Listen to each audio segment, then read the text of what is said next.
This is Washington, D.C. on the day Donald Trump is sworn into office.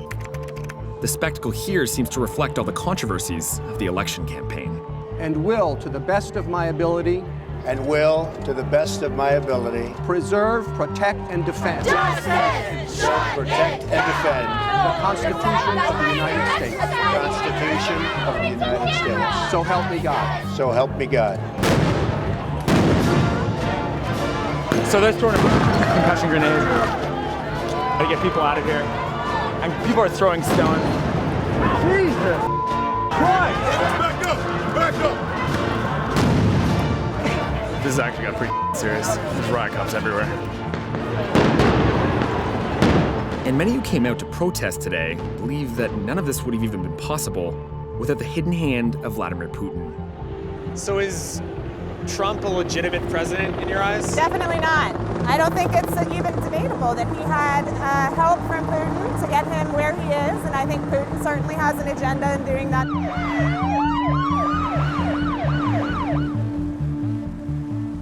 The hack of the Democratic National Committee became huge news in July 2016, when WikiLeaks published nearly 20,000 emails stolen from the DNC servers. Those emails revealed the supposedly neutral DNC was actively supporting Hillary Clinton and trying to undermine her opponent, Bernie Sanders. But I'm on the hunt to find the actual DNC hackers and understand just what's going on in this geopolitical game with Russia. First, I want to talk to an expert American spook and get his spin on the story. Here in Washington, at the epicenter of the intelligence community in the United States, everybody's really sure that it was the Russians that did the hack. So I thought I'd talk to somebody who's pretty familiar with that community, Michael Hayden, who's not only an ex-NSA chief, but an ex-CIA chief as well. Espionage is an accepted international practice. Nation states steal other nation states' secrets.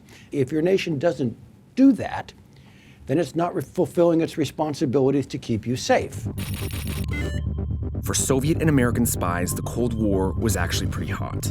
Stealing secrets, fueling proxy wars, planning covert assassinations. But when the Soviet Union collapsed, America stopped worrying so much about its former superpower enemy. Then 2016 happened. And this has gone beyond espionage. It's gone into covert influence, where they were trying to use the information they stole in order to create effects inside the American political process. The DNC hired security researchers at CrowdStrike to investigate the breach. They confirmed that 2 different groups of hackers had broken into the DNC's systems. Both groups are allegedly closely linked with Russian intelligence agencies. By October, the American government formally pinned the blame on Russia. But it wasn't until after the election that the US intelligence community revealed Russia's main motive: to get the Donald elected. So then you're quite confident that this was Russia, there's no question. But to be very, very clear, when the intelligence community on a matter like this, that's really in the spotlight, stands by its high confidence judgment that this is what happened, I think we can take this one to the bank. Hacking into the servers of the Democratic Party may have been standard operating procedure for the Russians. But when the stolen files made their way to WikiLeaks and founder Julian Assange made the decision to publish, it was a game changer. Thank you, WikiLeaks, Hillary Cheese! Thank you, WikiLeaks, Hillary Cheese! Thank you, WikiLeaks, Hillary Cheese! So what, leaking, that's breaking the rules? It is a completely different kind of action. You have now gone from espionage to what we would have called a covert influence campaign, where you take the information, you wash it through third parties, DC Leaks, WikiLeaks, other fora, and you push this information out, not to learn about a society, that's espionage, but to change the society. Look, the American definition of covert action: activities designed to influence foreign, political, military, or economic events in which it is intended that the hand of our government be hidden. That's a perfect definition of what the Russians just did to us. And that's quite a different matter than my honorable international espionage. And let me just step back with a little professional respect. This is the most successful covert influence campaign in recorded history. So you were NSA and CIA. Right. Did you have a Russia problem? Because a lot of people talk about it being a new Cold War. For it to be a Cold War would require Russia to be a peer. But this isn't a strong state. This is a state that's running out of the things it needs to be something strong. in international affairs. Let me come clean with you, all right? I went to over 50 countries as director of the Central Intelligence Agency because they were important. Not one of those countries was Russia. If I had a weakness as director of CIA, it was probably I didn't pay enough attention to the Russians. Russia's most visible interference may have been breaking into the DNC and releasing damaging material on Hillary Clinton. But in reality, the influence campaign was much wider and deeper than most people even realize, reaching as far as primary races in crucial swing states.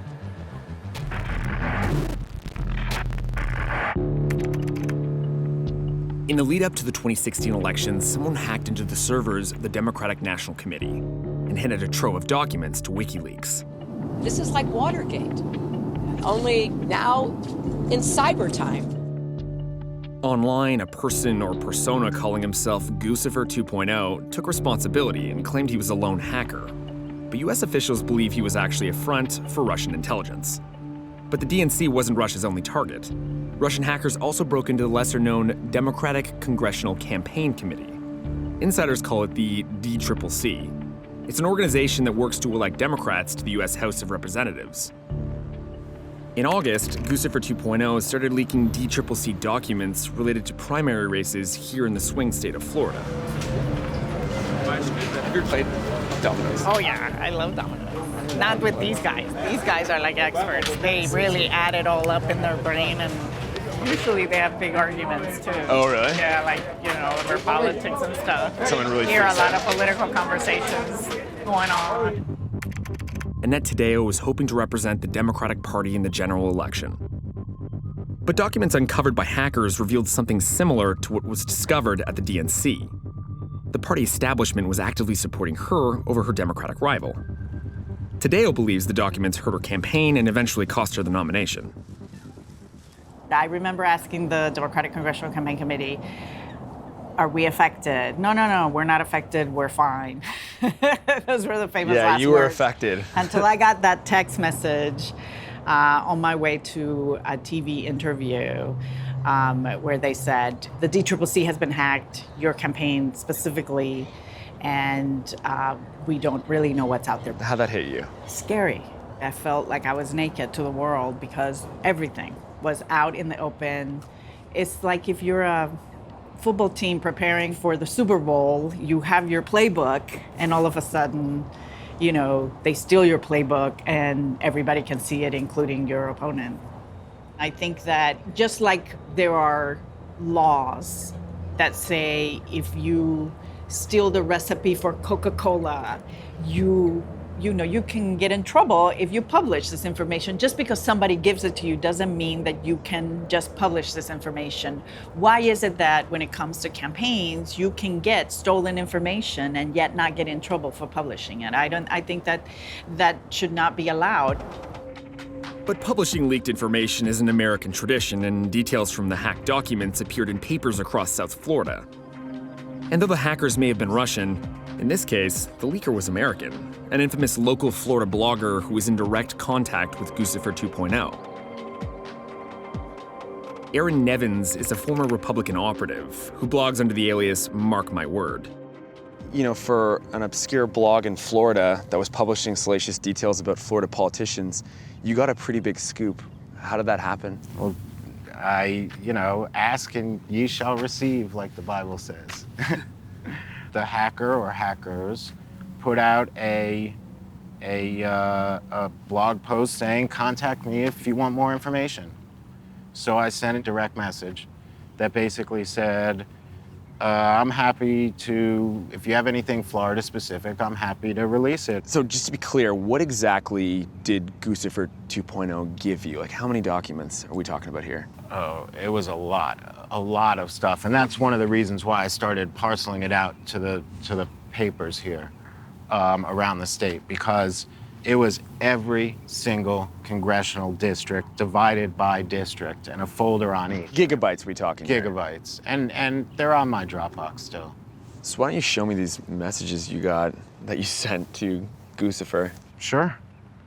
You can see the first one. Feel free to send any Florida-based information to editor FLA. Got it. .com. Hi, thanks for your info. There'd be no viruses. Even just for lulz. Ha ha ha. Holy man, I don't think you realize what you gave me. So I can see you're kind of freaking out a little bit. Yeah. Oh, you owe me $1 million. There it is. So races that I've worked on, where they've done this type of data to find what we would call persuadables, that's the huge $1 million value. It's the swayable people. That's what you're after. It's the swayable people. That document gave a pretty good roadmap for the entire state of Florida as to where the Democrats will be deploying their resources. So you just coughed up the playbook, basically. Basically. For the first 2 days, as I was parceling it out, looking through it, trying to figure out what exactly I had, the only thing that was going through my mind was, when's the FBI gonna kick down my door? Do you feel like you might have been kind of a tool of a foreign state? Nah, I don't think that, because it was all, you gotta remember, it was all Americans who were releasing the information and who were using the information. But in reality, this was not an all-American effort. And to find out who did the actual hacking and how the Russian government hides its fingerprints, I'm heading to Moscow.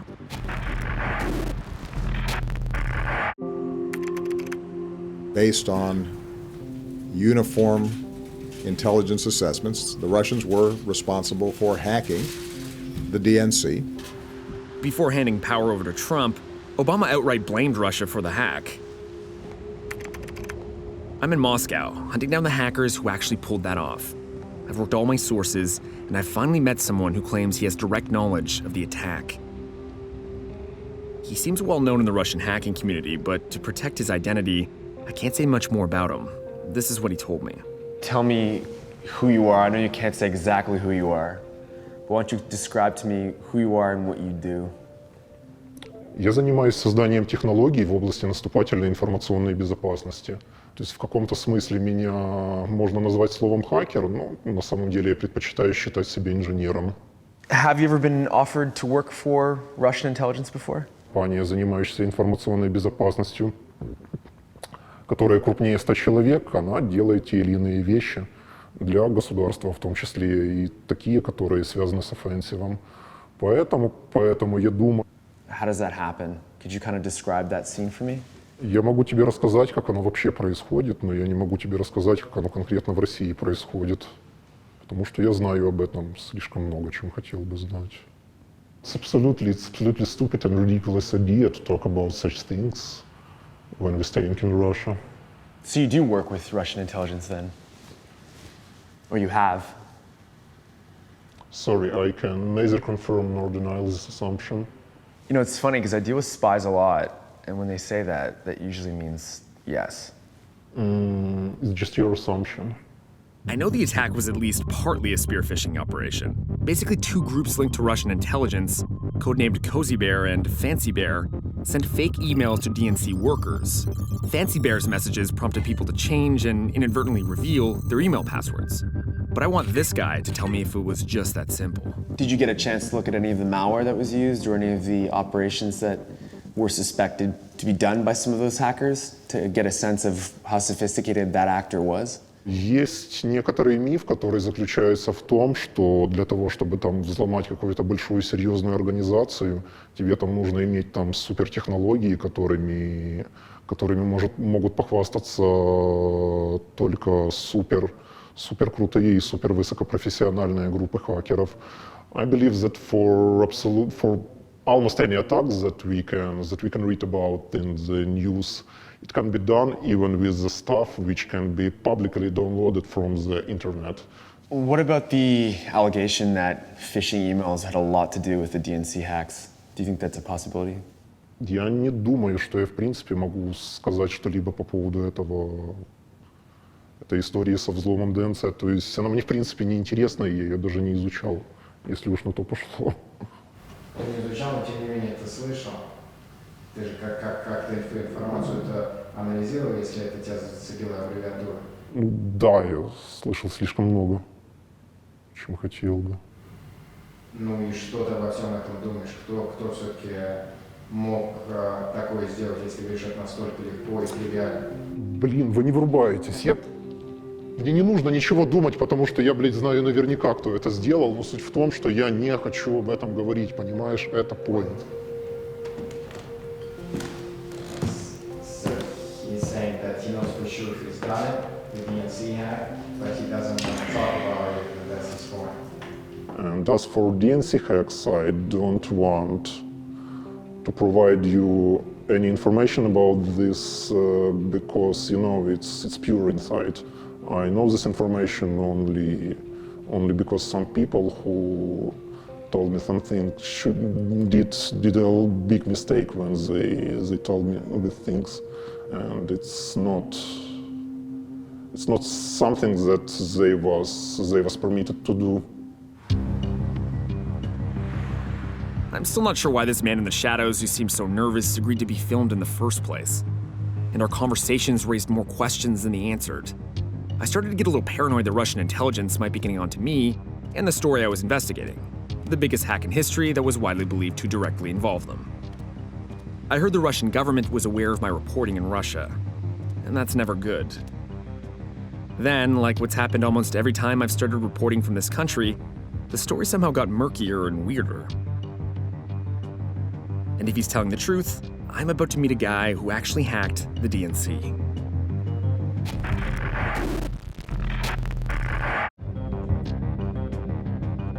Someone we made contact with at a Russian hacker meeting reached out to me, saying we needed to talk. He claimed to work in the criminal underground and for the government, and said he had direct involvement in the DNC hack. He instructed me to meet him in a remote town, so I hopped on a train. So I'm on a train out of Moscow right now, and I can't really say where I'm going or who I'm speaking with because I really don't know who's listening to me right now.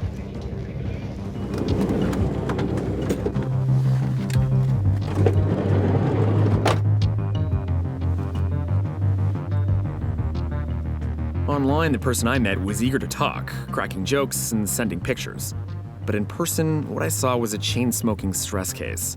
His desperation and vulnerability was unnerving, to say the least. So we're still negotiating. It's been literally hours now, and he's refusing to go on camera, but he's agreed to answer questions off camera. And I thought I was supposed to have just a chill Banya interview, but this has now turned into him talking about fearing for his life, so it's a pretty intense scenario. First, he wanted money, then the promise of asylum in North America. I told him I couldn't give him either. Finally, he agreed to talk to me on the record, as long as there were no cameras or audio recorders. An interpreter wrote down my questions in English and his answers in Russian. This is a reenactment of our conversation. So what do you do day to day? Advanced persistent threat. I put together letters and they were opened. So you're a malware writer? Yes. You put together spear phishing emails? Yes. And who do you do this for?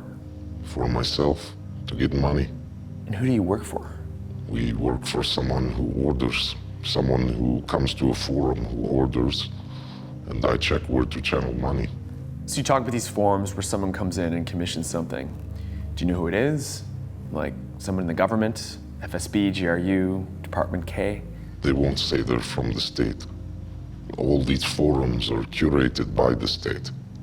I mean, how do you know people there are working for the state? The state wouldn't allow such forum for criminals without control. The services are the same services provided by the Ministry of the Interior, meaning that they offer to check information and tapping, and only state agencies would do so. If what this mysterious hacker is saying is true, then he would have been working with Fancy Bear. That's the nickname given to a cyber espionage group that's allegedly linked to Russia's military intelligence agency, the GRU. So you're part of Fancy Bear. What do you do with the group? What's your role? Collecting information on the targets for the break-in. So you hack the DNC? Together with a group of people. And how many? A few. Who ordered it? This is not general question about hacking. Do you not want to talk about this stuff? Not yet. For some of the hacks you've done before, has the FSB ever hired you? FSB hires no one. All is done through forums. It's kind of masked. It's impossible to tell. But you have to wonder if the FSB's hired you or bought some of your services in the past, or the information that you've gotten. What's the difference? Who buys it? Are you currently sitting inside of any American computer networks? Mm-hmm. Can you say which ones? Industrial companies, top 100 for 2015. There's a list. So just to be clear, you've hacked top 100 companies around the world, political parties. This is all for money. Is the government protecting you, or are you afraid of them killing you or throwing you in jail for some of the hacks that you've done? Since it came out, they needed a scapegoat. But isn't that strange since you've helped the government? What's the difference? It came out. Now they need to put someone in jail. Why are you talking to us? Maybe it'll help me to go get out of the country. Are you afraid to stay here? There's nothing left to do here. How do we know what you've told us is even true? There's no way to check. Everything we said is general.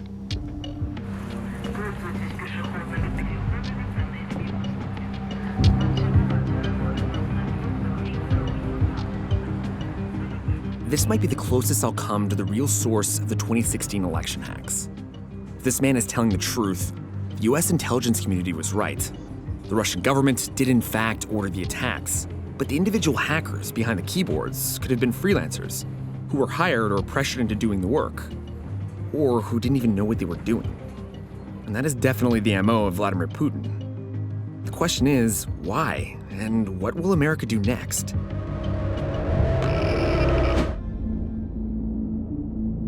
I'm on my way to a small town in Lithuania, where the rising tensions between Russia and the West are playing out on the ground. This was once part of the Soviet Union, but today, it's a NATO country. And the Western military alliance is flexing its muscles. German troops and tanks are rolling through the country for the first time since World War II. It's a scene heavy with symbolism.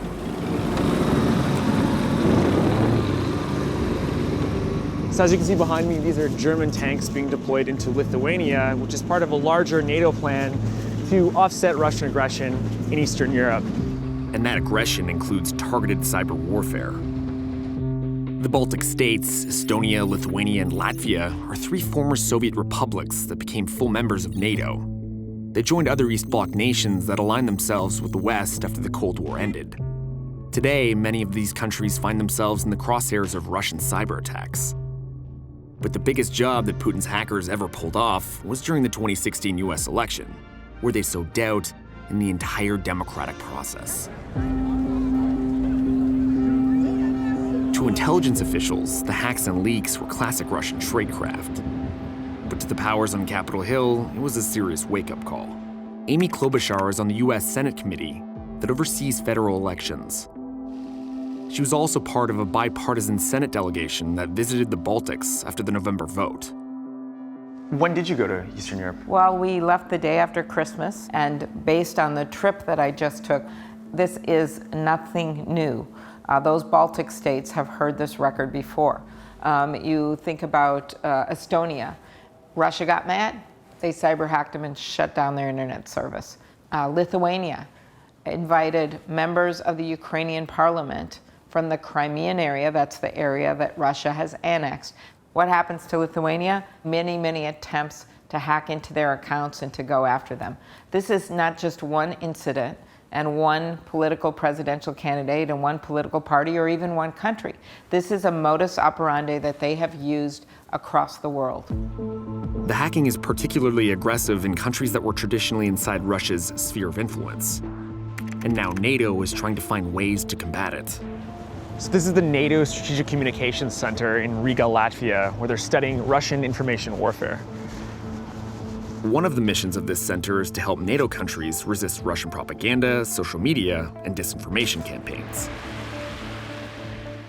Jānis Sārts is a former Latvian State Secretary of Defense and was responsible for the country's cybersecurity policies. So this is the Russian information warfare doctrine, the actual document. Yes, it is, and it was written by General Gerasimov. Valery Gerasimov is a powerful and influential general, and the man behind the so-called Gerasimov doctrine. It reveals his view of the future of war. From their perspective, there's a constant information confrontation, information warfare ongoing. The doctrine basically outlines the methods and strategies Russia should use to achieve its geopolitical goals. Interestingly, 3/4 of those strategies are non-military. Things like imposing economic sanctions or organizing political opposition. Information warfare, weakening a rival through hacking, propaganda, and disinformation, is the only strategy straddling the line between military and non-military. And it's the only constant in times of both war and peace. So for Russia, we're in a constant state, a permanent state of information war. Yes, well, that's not me here, General Gerasimov. Now, would you say this came from the Soviet era? Is this an old Cold War playbook, so to speak? It's an old KGB technique that has been developed in 70s and 80s. The difference is now the internet, social media platforms allow much easier use and much bigger application. So it's actually a multiplier, more or less. But the tool in itself is the old-fashioned one. Now, is this a case of Russia and Russians being particularly good at this kind of warfare, or is this a case of the West being weak and there's something being exploited? Well, that's what they want to say, that West is weak. I wouldn't agree with that. We've not been paying attention. That is true. We've thought that this is behind us. That is true. And they've been sort of picking it up. And I would argue they probably think that's one of their most effective tools at their disposal currently, because in all other areas, either economy, infrastructure, military capability, they're far behind. Probably the notion of trying to target election process with these techniques is something different, hoping to make a much more profound effect, a game changer. And in the eyes of politicians and pundits in the US, Russia's interference in the 2016 election did change the game. But what I need to understand is, how does this all help Vladimir Putin?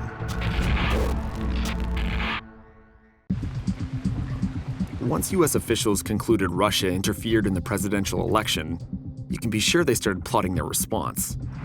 But I'd like to know how far an escalating cyber war between these two former Cold War rivals could go. I'm in Moscow trying to get some official answers, but so far I've been shut out. So instead of waiting around for a formal sit-down, I just showed up at Russia's lower house of parliament, the State Duma, to corner an official. So we're crashing a party in the Russian State Duma right now, seeing if anybody will talk to us about DNC. Inside the chamber, the scene is pretty formal. Politicians and military men waxing poetic. Rule 1 of an effective disinformation campaign is never talk about your disinformation campaign. Meet General Vladimir Shamanov. He's the chairman of the powerful State Duma Defense Committee.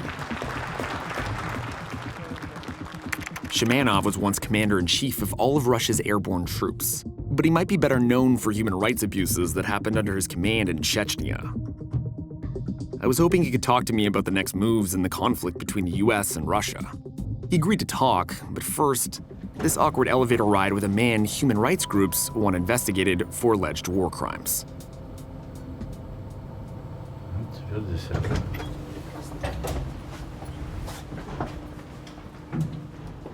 So how should the Russian government respond to the American government's accusation that the Russian government's meddled with its election, its presidential election? Значит, никаких конкретных доказательств убедительно нам никто не предъявил. И поэтому, если говорить чисто профессионально, то нет никакой необходимости на эти процессы влиять, потому что если бы было вмешательство, то были конкретные доказательства. Now, you say there's no proof, but the international community, American intelligence, and just about anybody else who knows anything about cybersecurity knows Russia did it. Why is the Russian government and Vladimir Putin so hesitant to say that they were in fact the ones that were influencing the election? Поэтому меня вот удивляет ваша настойчивость. Я же русским языком ответил. Россия никаких мер вмешательства в выборы американского народа не предпринимала, уважая суверенитет американского государства. Now, do you think that there's any chance that relations will improve under Trump with Russia? Мы, к сожалению, 8 лет при господине Обаме потеряли и оцениваем эти 8 лет как самый низкий уровень взаимоотношений наших двух государств. While Shamanov denies any Russian interference in the US election, he did admit the country is actively expanding its cyber warfare capabilities. In fact, days earlier, Russian Defense Minister Sergei Shoigu revealed that Russia has trained and activated highly effective information troops. And it's pretty safe to assume that they're targeting NATO. And that's something that puts a lot of Western democracies on edge. But covert war on NATO is music to the ears of Alexander Dugin, a political philosopher with close ties to the Russian elite, who's been dubbed Putin's Rasputin. He's one of Russia's leading voices against globalization, the economic, political, and cultural integration of the world that's driven by international trade. Some Russians see that system as a threat, and it could be one of the reasons why Vladimir Putin wanted to help Donald Trump get elected. Why are you happy with this man being the president of the US? Because I think that the world is approaching a catastrophe of globalization. Because it's based on the presumption that everybody in the world, as individual, are completely equal, and the humanity should be treated as a consumer's body. President Obama and all previous presidents completely engaged in globalization process. That is the reason why Putin is so demonized at the West, because his agenda to reaffirm Russia as regional power went exactly against this process of globalization. So Trump is alternative to all that. Trump is the last chance of conservative part of humanity to change this direction. Dugin's idea that a Trump victory would mean a freer hand for Russia didn't come out of nowhere. And the incoming president confirmed as much, promising a drastic change in American foreign policy. We will seek friendship and goodwill with the nations of the world, but we do so with the understanding that it is the right of all nations to put their own interests first. We do not seek to impose our way of life on anyone. This slogan, "Let's make America great again," everybody in the world outside is invited to make Russia great again, to make Europe great again, to make Israel great again.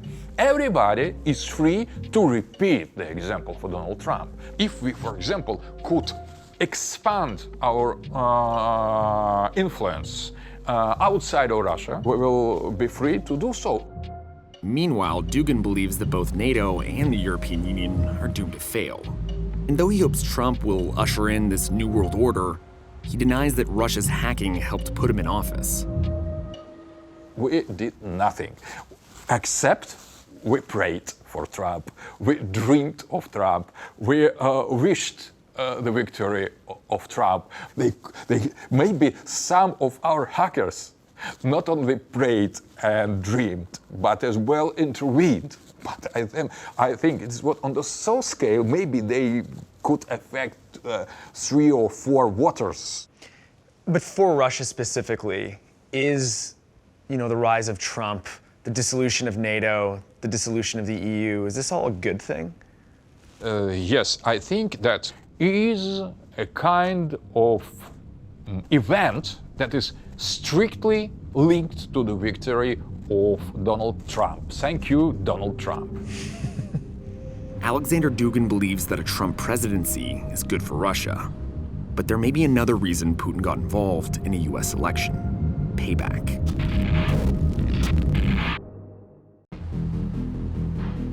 There are plenty of reasons why the Russian government would launch a hacking campaign to support Donald Trump over his rival, Hillary Clinton. But for ordinary Russians, there was more to it than that. Matt Taibbi is a journalist who covered the Trump campaign for Rolling Stone, and he lived and worked in Russia for more than a decade in the immediate aftermath of the Cold War. So has the US ever meddled in a Russian election before? Of course they have. I was there when they did it. I lived in Russia in 1996.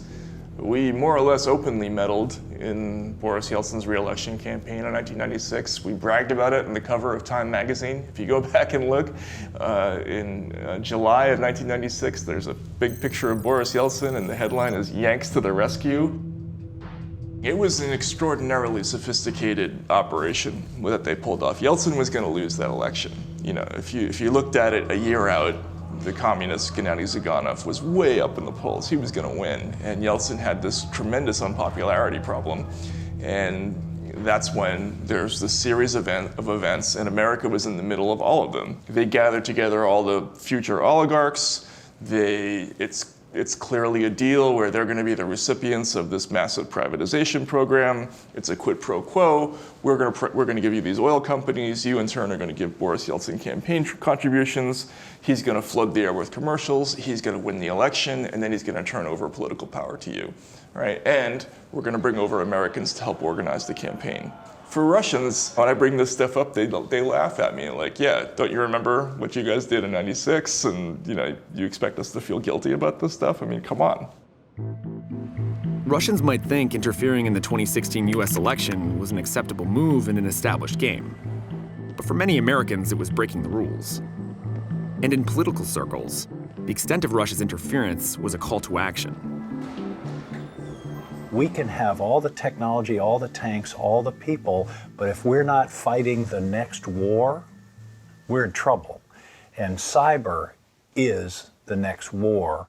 Angus King is an independent senator from Maine and a member of the Senate Intelligence Committee. He was also co-sponsor of the Cyber Active War Act of 2016. How do you define a cyber attack? And how do you define a cyber act of war? And the answer is, we have to do it. We haven't yet. And how do you respond to meddling in the nation's most important leadership decision? I would argue that democracy itself is an infrastructure, and that what we saw was an attack on our country, just as if they had dropped paratroopers into Washington and took out the computers under their arms and went down the Potomac River in a submarine. And I'm not prepared here today to say what the strategy should be, but I am prepared to say we sure as hell need one. And it needs to be clear, and it needs to be understood by our adversaries so that it is a deterrent for them acting. And deterrence, by the way, only works if the other guys know it. You've got to tell them, this is what we consider an act of war. Or you have to saber rattle. Or yeah, but it has to be real. They have to understand that there are going to be consequences. And so far, it's, we'll respond at a time and place of our choosing. One of the principles of cyber deterrence, it seems to me, is that it has to happen fast. It has to be not automatic, but within hours of the attack, not within days. The longer you wait, the less effect that it has. I met last fall with representatives of Latvia, Lithuania, and Estonia. And they were describing that what we had seen here was absolutely routine to them. And it's multifaceted. It's not only hacking, but it's disinformation, fake news, all of that kind of thing, planning salacious stories about Moscow's opponents, whatever. This is their whole strategy. Putin has found a brilliant way to undermine the West on the cheap. He doesn't have to send in tanks and troops and bombers, but he's wreaking havoc in Western democracies. For the price of one F-35 airplane, the Russians can hire 5,000 hackers. Senator King is looking for a cyber strategy to deter Russian online aggression, but some in the intelligence community think they already have the answer. Russia's cyber attacks during the 2016 election might have been a turning point in US-Russia relations. Or maybe it was more like a returning point. Michael Hayden is a Cold War veteran who's the former head of both the CIA and the NSA. He's got some pretty specific ideas about what the Russians did and what the US could do next. What point is something like that hack, which influenced, for all intents and purposes, potentially got a president elected, that an unknowable fact. An unknowable fact, but it seems as though that's the case. That could potentially bring ruin to the United States of America. Is that not an act of war in and of itself? Act of war is a big word here, all right? We need to be careful, all right? You have this zone of peace, you have this zone of war, and then you've got this competitive environment in between the two. Now let's talk about retaliation, because response. Let me talk a little bit about response. The first thing, Ben, to keep in mind is this is not a cyber problem.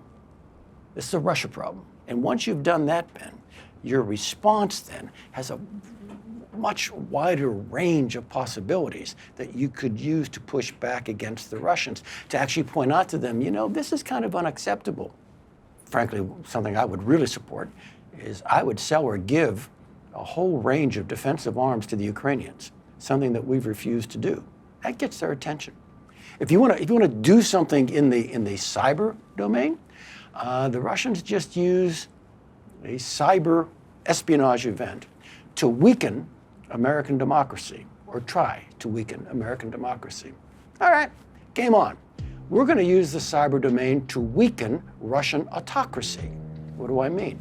I mean pushing anonymizing tools as aggressively as possible into the Russian cyberspace to make it harder for the Russian security services to do their primary function, which is to watch other Russians.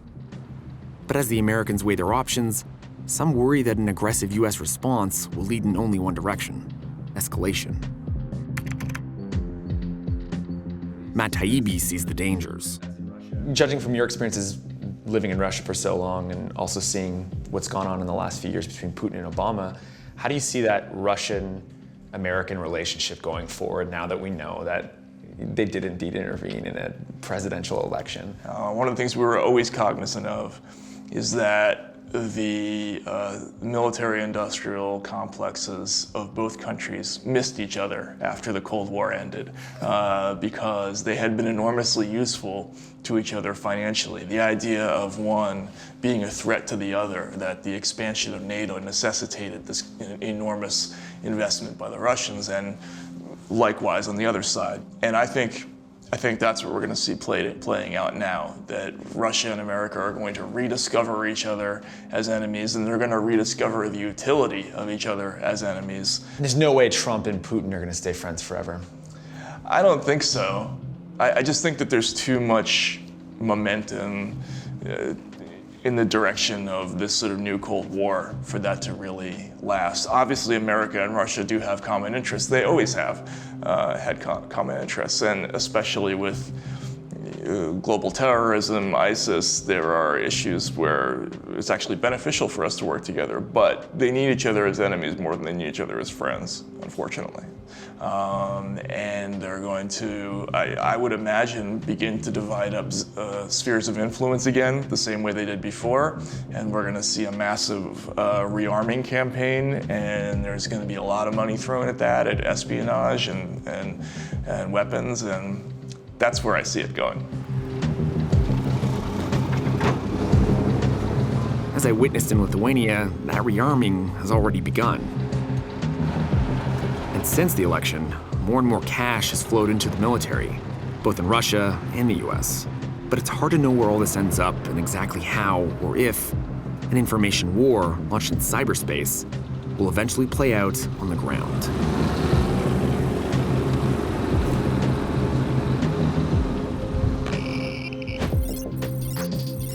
When most people think of memes, they think of these. But with the rise of ISIS, the once harmless meme was weaponized and became an effective recruitment tool. Since then, memes bubbling up from message boards like 4chan, 8chan, and Reddit have come to include hashtags, videos, and slogans. The left and the right are now using memes in an all-out war of ideas that's transforming the political and cultural landscape. Some of the most savvy meme makers and trolls now have influence on the White House, and their work is being blamed for the disturbing increase of alt-right and nationalist sentiment erupting across the country. Hate crimes continuing to increase. White supremacists and the alt-right feel empowered and connected to the White House. I'm in Southern California to meet the generals of this Memetic War, and to figure out why they're so good at influencing large swaths of the American population. Jesus was a troll, Socrates was a troll. Jesus was a troll. Jesus was a troll. And of course he got punished. He would have been banned from Twitter probably. This is Chuck Johnson, one of the first to recognize the power of the meme. He's also one of the first to be permanently banned from Twitter after tweeting for donations to, quote, take out a Black Lives Matter activist. Like a lot of the alt-right mnemonic warriors, Johnson believes the establishment institutions are broken and is determined to tear them down. He describes himself as a citizen troll and leads a troll army of several thousand cyber soldiers who will research, crowdfund, or tweet en masse at his command, With their help, Johnson is responsible for bringing Bill Clinton's sexual assault accusers to the presidential debate and says he ID'd the 15-year-old girl who Anthony Weiner was sexting with.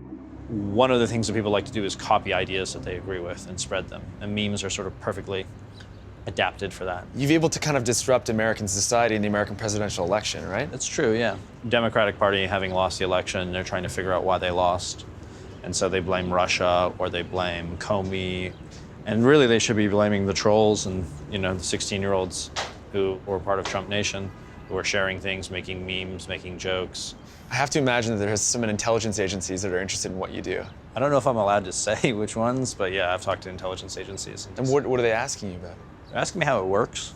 I've sort of tried to keep an arm's length distance from them because I think the use of some of these tools with the government could be quite dangerous. Do you think that these Western militaries are starting to figure out what you figured out and then are now wielding it? I mean, not just the militaries, the intelligence agencies. No, they're not capable enough. No? I mean, I try to explain to them, stop jailing your computer programming talent, bring them and try to co-opt them. And how about you and your connections to Trump? I think I'm supposed to officially say no comment on this, but yes, people know that I know Trump and Trump knows me. So you're a pretty famous troll. I mean, I used to rebuff it. I was an investigative journalist, won a number of awards, but a lot of journalism now is indistinguishable from trolling. Johnson says journalism and trolling are one and the same. He might be right, but a lot of people would take issue with Johnson describing himself as an investigative journalist altogether. Is trolling your enemies online really journalism? Or is it just an effective way to communicate your message? So I'm in Orange County right now, which is the fictional home of the OC in Laguna Beach, and is also the home of right-wing and famous blogger Mike Cernovich, who's going to show me what gaming and memeing social media is really about. Cernovich believes he's at information war with the mainstream media. He's a master at leveraging his hundreds of thousands of followers to spread his message. But why are his memes so effective? People think in terms of stories and they think in terms of archetypes.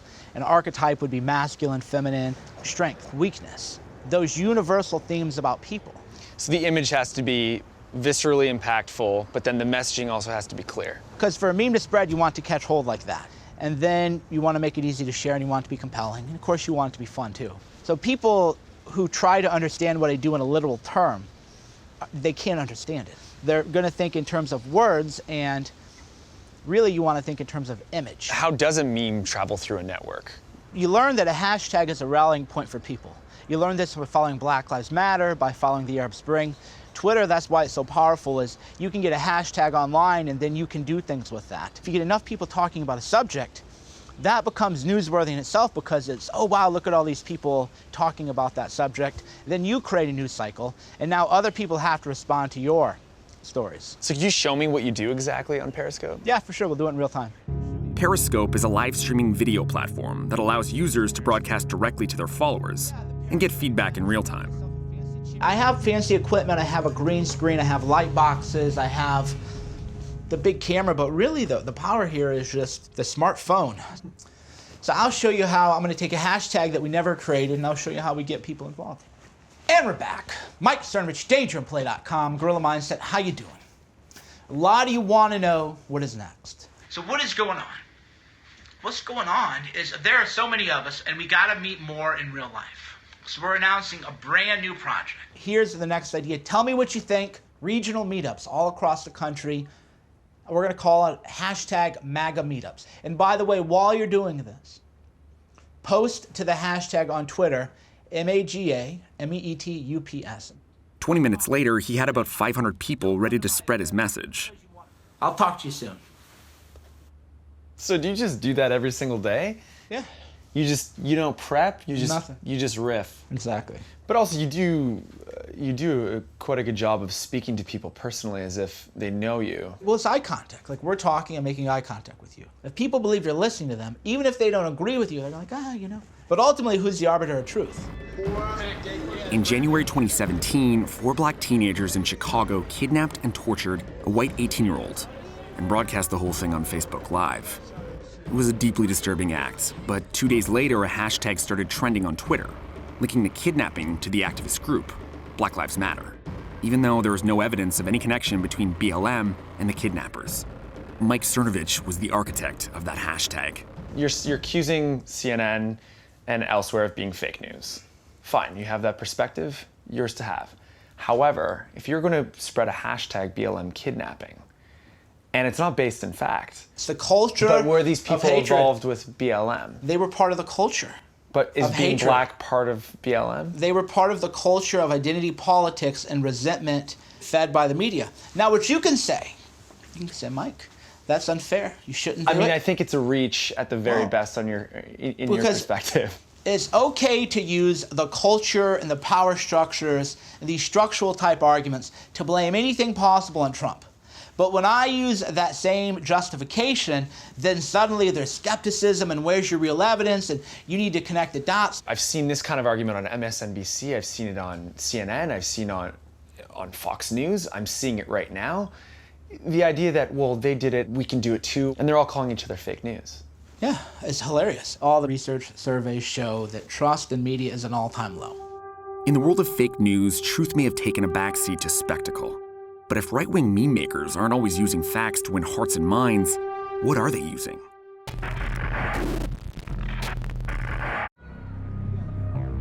Critics on the right accuse the mainstream media of creating fake news and inciting a culture of hate. They may have a point, but it's hard to see how the anti-establishment meme makers are any better. What they are better at is telling stories, using memes across online platforms. I want to find out why memes can be more effective at influencing people than facts. So I'm meeting up with Jonas Kaplan, a professor who uses fMRIs to examine the neuropsychology of belief. Nice to meet you. So we're gonna go upstairs? We're gonna go inside. All right. We're gonna get you set up and then stick you in a big magnet. Yeah, apparently. The US military has long since known the power of stories to influence people. In 2009, DARPA, the military's research wing, began funding studies on the role narratives play in shaping our values. Much of Kaplan's research has been funded by DARPA. After sliding into the machine, I'm instructed to respond to questions that assess my position on stuff like abortion and military spending. Then I'm faced with statements that directly contradict that position. The machine monitors which parts of my brain become active when my beliefs are challenged. That was extremely uncomfortable. And you can see here, this is showing the data, the correlation between how much people changed their minds inside the scanner and how much these brain regions were activated. So the people who activated the amygdala and the insula more were much less likely to change their minds. So why is DARPA, which is affiliated with the military, interested in this kind of research? The DARPA study that we did was on narratives and processing narratives. And I think one of the reasons DARPA was interested in that is because the Defense Department has an interest in messaging and communicating with various people they come across in the course of their work. Does that mean that this kind of research anyways could be weaponized in some way? I suppose any power can be used for good or evil, right? And I think if we can understand how to bridge those gaps between our values and someone else's values, that's a tremendously powerful thing to be used for positive purposes. I mean, I think one of the things that we've learned is that these kind of direct attacks on people's beliefs, they just really don't work very well. So what's an easier way to do that then? I think that one of the ways that is more effective is through other forms of communication like narrative. You know, when you tell somebody a story that has a point of view and has values embedded in it, people kind of soften their defenses a little bit because they don't treat it as an assault, where when people are challenged about these beliefs, they go into their head, they reach back into their memory for arguments that shore up their own beliefs. They do things like figuring out how I can discredit the person who's telling me the information. So then are you describing that narrative in some way is sort of a Trojan horse for ideas? Yeah, I think it can work that way. So, you know, as opposed to the sort of full frontal assault, a story can kind of worm its way in through the defenses there and doesn't seem like an actual attack. And that way it is like a Trojan horse, so you don't necessarily even recognize that you're being influenced by a story. If a fun meme can be a Trojan horse for radical ideas, then this guy is a mnemonic Odysseus. Formerly a staffer and contributor for BuzzFeed, he left the organization in 2016 after he says he was ostracized for his pro-Trump politics. Since then, Baked Alaska has been an influential proponent for the alt-right, venturing into extremist territory with pro-white nationalism and what some construe as anti-Semitic tweets. We want America first, and we want to stop taking care of all these other countries before our country, and that seems to be a difficult subject for people to swallow. I met Big Dalaska at an LA bar to find out what drives him to be such a passionate mnemonic soldier, and who he's fighting against. It's not right versus left even anymore. It's like establishment versus anti-establishment. That's what it really comes down to. So if there's people on the left that want to take the establishment down, you know, we're all for that. So what is it? What's the game plan? Because you obviously understand Twitter, you understand hashtags, you understand all this stuff. I mean, walk me through it. How do you do it? I could never give away my secrets because a magician never shows his cards. You know, that'd be stupid. But back in the day, to get across a political point, you would use an article, you would maybe even use a video. But if we can pack an article's worth of information in merely an image, and then make it funny. When you make it funny, their guard goes down. And all of a sudden, you're influencing hundreds of thousands of people, if not millions, with one tweet. Now, would you say that these social justice warriors, as you call them, political correctness, are they the enemy? Is this the target of your wrath? No, the people that are being used, the social justice warriors, they are merely pawns in a bigger game. You know, the real enemies are the people that are feeding narratives to these pawns. Would you say that the U.S. is in an online and offline real-world civil war? Or Absolutely. We're on the cusp of it? Oh, we are in a civil war, and we have been for a long time. It is a war for the collective consciousness. Who can control the hive? I'm in New York tracking down intel on mnemonic cyber propaganda and its relationship to right-wing politics. What's the connection between racist memes and the increase in white nationalist sentiment? Joe Bernstein is a senior technology reporter for BuzzFeed News. Bernstein's been covering the alt-right's online counterculture and its growing use of memes since 2015. And what about memes? Like, where did you start seeing them being used by this alt-right troll army? I do work for BuzzFeed, so I kind of have a contact high from memes, whether I want to or not. But it's become kind of the cultural unit of the internet, for better or worse. So it's kind of natural that people who grew up with the internet would use them as a way of transmitting information, whether that information is about a hungry cat or about a Nazi preoccupation. So how about these memetic warfare rooms, essentially, that the alt-right has? Right. So I used to kind of squat or lurk in a Discord chat run by the Daily Stormer, which is a neo-Nazi website. And I'm comfortable calling that a neo-Nazi website. Oh, that's neo-Nazi. And they had their sort of main general chat. And then beneath that, in one of the sub-chats, it was called something like Meme Warfare. And it's essentially a place for people who are very good at doing memes in Photoshop and in other ways to teach meme recruits how to do better memes. And actually, do you want to make a distinction there? Like, people call this the alt-right online troll army. To what extent is this kind of online neo-Nazism? That's a really hard, good question. I do think the sort of symbology of Nazism is a big part of the alt-right. I mean, certainly they love Hitler and they love the swastika, and a big part of online trolling is to shock and offend. And that draws in both disaffected 18-year-olds, people who are just looking for laughs, and people who have genuinely disturbing beliefs. Bernstein mentioned mnemonic recruiters. Do these people actually hang out on message boards like the Daily Stormer, 8chan, and Reddit? I needed to find out. After some serious digging, we managed to get an interview with an anti-establishment meme recruiter who calls himself Major Grubert. Grubert believes the media is a mass manipulative mind control tool that's been weaponized against human dignity. He describes himself as an alt-right Rasputin who uses memes to bioengineer culture and has built up his own troll army of meme makers by training untapped talent from the unknown recesses of the web. He agreed to speak with us on the condition his identity wouldn't be revealed, and things are about to get weird. So you got these young kids right now who are talented.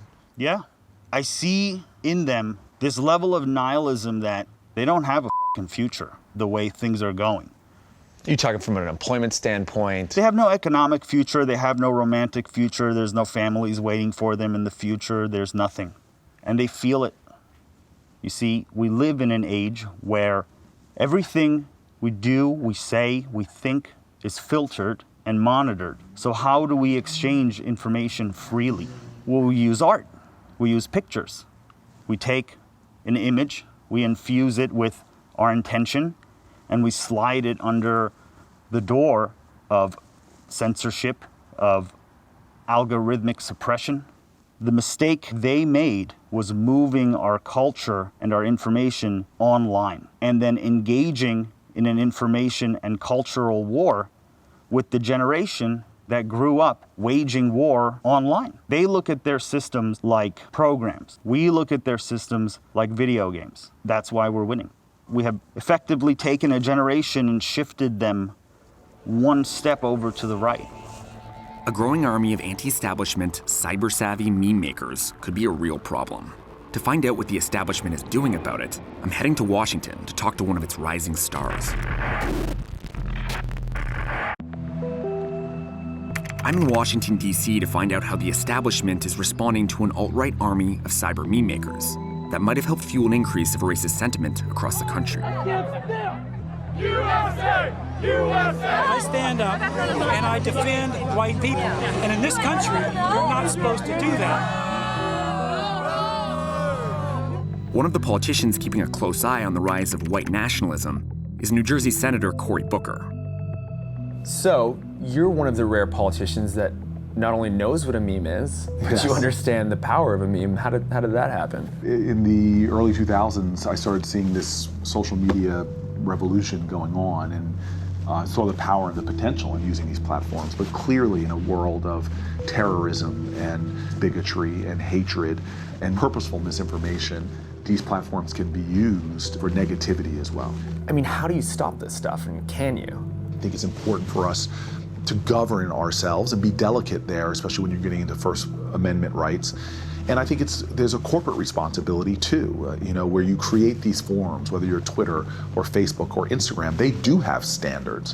When you are over that line, I'm all for shutting down dangerous activities, inciting people to violence. Something's going on in the climate we have right now, and if we are taking our eye off of that, it's going to be very dangerous for this country.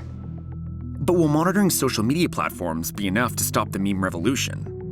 Or does the establishment need to accept it's losing a civil war of ideas against an enemy that was literally raised on the online battlefield? We're going to expand our networks. We're going to teach our younglings, the next generation of me's, people like me, they need to move forward. They get that. It's a video game. Get new gear, get new weapons, get new armor. It's a good way to think about it, actually. That's the only way they think about it. And they're better at the system than we are. They grew up online. We beat one boss. We have much bigger bosses. Level up. The right wing keeps winning and winning and winning and winning because the left side of things, they haven't even accepted reality. So, you can't solve the problem unless you define the problem. And they're just stuck in disillusion and they're not even accepting reality. If your objective is to get rid of Donald Trump, your first point is to admit that he won. Exactly. I mean, to face reality. And they can't do that. People cannot face reality right now. Trump was sort of a hostile takeover of our political process. And that will probably happen in other industries as well. It's probably going to happen in tech, Silicon Valley, the banking sector. There's a lot of craziness that goes on. I certainly wouldn't invest in media properties anytime soon. If all I do in one day is expose a media hoax, then that is a great day. So do you feel like you're at information war, so to speak, with the left? Ultimately, it's a war, cyber war. Who's going to dictate the news cycle? And do you think that this is just an extension of kinetic war? Well, it's a prelude to other kind of war, yeah. And that's why I'm pro-free speech. Because as long as we're talking to each other, even if it's with some vitriol, we're not shooting each other. And so I'm anti-political violence, and I'm pro-free speech. And we were battling for the hearts and minds of people, for sure. Memes have become the powerful weapon of choice in an escalating war of ideas. I've seen firsthand the forces taking aim on mainstream culture, helping fuel the political rivalry that's engulfing the nation. And the stakes couldn't be higher. Yet, while the liberal progressives struggle for a way to counter their attack, I can't help but wonder what the cultural landscape will look like if the trolls keep winning.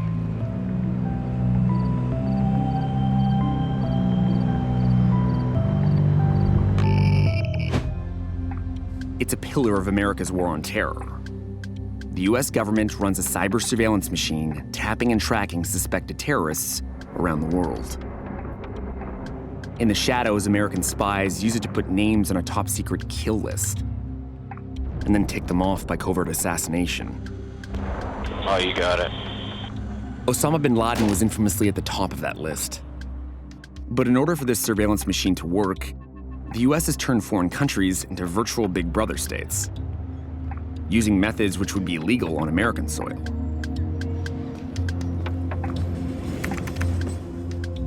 Shelby Sullivan Bennis is a lawyer who works on abuses in counterterrorism, representing prisoners in Guantanamo Bay and the victims of US drone strikes. Now, how much does the data and the intelligence that is sucked up in order to carry out these strikes, how much does it rely on human intelligence and how much does it rely on signals intelligence? What we do know is that in places where drones are operating that are considered areas of active hostilities, there are fewer and fewer human intelligence sources. Those are areas where we know that the government is using metadata to target people. Shelby's extremely concerned about so-called signature strikes, drone strikes that don't even require the government to know who it's killing. So what exactly is a signature strike?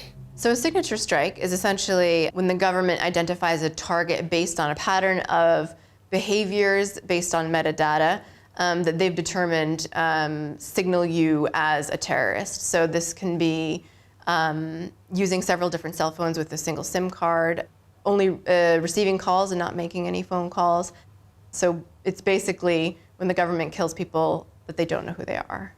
To be killed because you're holding a gun or because you've just been witnessed, blowing up a marketplace, well, that's one thing. But it's another thing entirely to consider that your internet accessibility and how many phone calls you've made to and from people in different areas, anonymous people, that sort of thing can get you killed. The kill list program started in Afghanistan, where the US hunted al-Qaeda and Taliban operatives. Within US intelligence, the strategy is considered a huge success, but the Taliban is still alive and well. I want to know how the Afghan Taliban is still somehow evading the massive surveillance system designed to hunt them down and kill them. We arranged a rare telephone interview with a Taliban spokesman in Afghanistan who calls himself Zabiullah Mujahid. Some say he's not one person, but several, all to avoid being tracked down by American spies. As a Taliban commander, Mujahid believes he's on the list, and he gets easier to find every time he opens up Google or picks up a telephone. I understand that you coordinate how all the information passes between Taliban commanders. Can you tell me a little bit about how that works? بله دا خو ځانګړي طریقې لري تاسو پیږئ چې په افغانستان کې د امریکایي ځواکونو او د ناتو ځواکونو ډېر پرمختللې ټکنالوژي دلته شته نو هغې په موجودیت کې دغه معمولي لارې لکه د ټلیفون او انټرنیټو دا تماسونه په دې لار باندې نه ټینګېږي. Now, when you use your walkie-talkie networks, do you assume that the Americans are listening in? امریکایان عام مخابرو ته غوږ نیولی شي ولې مخصوص چینلونو ته نشي داخل ځکه موږ نوي چینلونه جوړوو او د ورځې په تېرېدو هغه بیرته بدلوو بل چینل. You're someone who's almost certainly on an American kill list. Are you ever afraid of being tracked down and killed yourself? دا چې موږ وژل کېږو نو دا یا ابدي ژوند دپاره ځو مرګ خو هسې په موږ راځي ورځ. And death really has come to thousands of al-Qaeda and Taliban fighters. But the porous Afghan-Pakistan border allows terrorists to cross back and forth between the two countries, using the Pakistani tribal areas as a base of operations. So the Americans, with their covert kill list and sophisticated surveillance tools, follow them. But Pakistan isn't an enemy of the US. In fact, it's a crucial ally in the war on terror.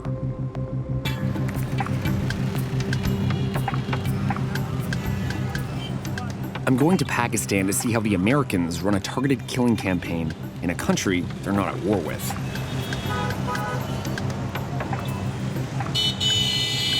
So we just landed in Pakistan, which is one of the places where the CIA and NSA pioneered the kill list. In Pakistan, the main targets of the US kill list are in the tribal areas, where the government and army have almost zero control. For years, Pakistanis and others have protested that the drone strikes kill innocent civilians. Malik Jalal is a tribal elder from the Waziristan region. He claims he's on that top-secret CIA kill list, and that he's already survived 4 attempts on his life. He agreed to meet with me in the safety of my guarded Islamabad hotel. क्योंकि हर जगह पर 24 घंटे सिर्फ उसी दिन तैयार नहीं थे लोग चक्कर लगाते जब वो बारिश शुरू हो जाती जब बारिश नहीं होती तो 24 घंटे वहाँ पर प्रवास कर रहे थे Jalal believes the US began profiling him because of his contacts with members of the Taliban. He doesn't deny it. As a tribal leader, he says his job is to keep the peace. But after one meeting in 2011, Jalal openly called for jihad against America. Do you think that's why the Americans put you on their kill list? हाँ बिल्कुल What happened there? Did you actually say those things? हमारे एक जरगा हो रहा था कुमंग के दरमियान दो कौमें थे एक तो अमेरिका ने जब उस पर 4 मिसाइल फायर कर दिए According to him, those 4 missiles killed 27 tribal chiefs and inflamed locals.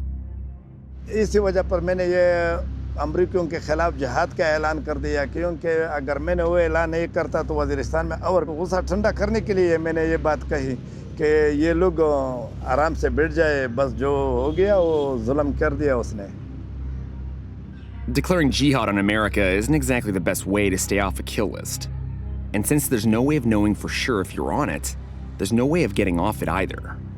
But for the Americans to be operating the way they are in Pakistan, some argue that the Pakistani government must be giving them a helping hand. For more than a decade, the US has run a surveillance system around the world designed to take out terrorists. In order to kill people in countries where the Americans aren't at war, they use targeted drone strikes, a technique that was pioneered in the tribal regions of Pakistan. But if the US is killing Pakistani citizens in their own country, there must be some cooperation with Pakistan's all-powerful Inter-Services Intelligence, the state's premier spy agency, known as the ISI. So I'm just waiting right now for my armed guards to come escort me through Islamabad so I can meet with Hamid Mir, a famous Pakistani journalist who's actually had multiple assassination attempts against him, one of which allegedly was done by the ISI. How you guys doing? The ISI has an infamous reputation everywhere. Its relationship with the US government is complicated.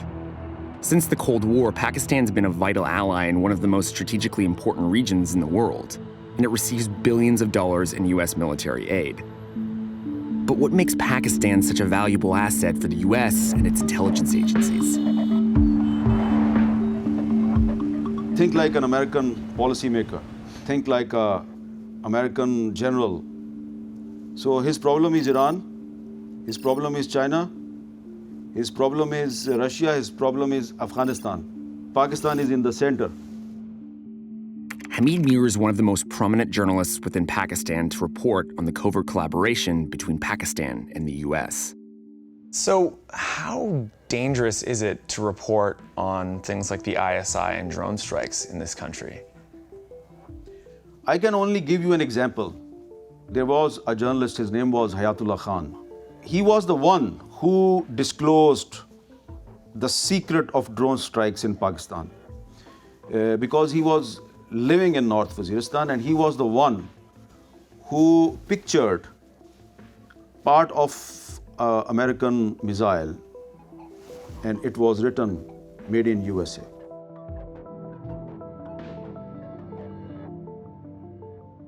After that, he was threatened that please leave this area or don't report about the drone strikes.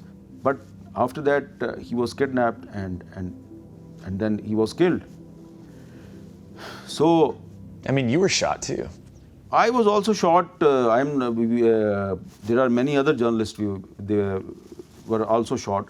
So the Pakistani media is in a crossfire. So that's why now it is very difficult to report about drone strikes because we cannot go in that area.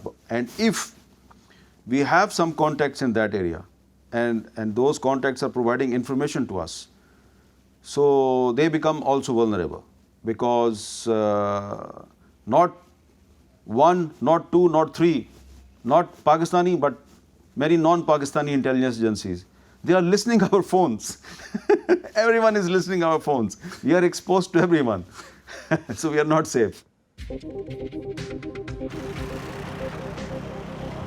Since the first drone strike in Pakistan more than a decade ago, civilians, lawyers, activists, and journalists like Hamid Mir have fought their government for more transparency on the American kill lists and the surveillance program they used to build it. But it's almost impossible to get answers.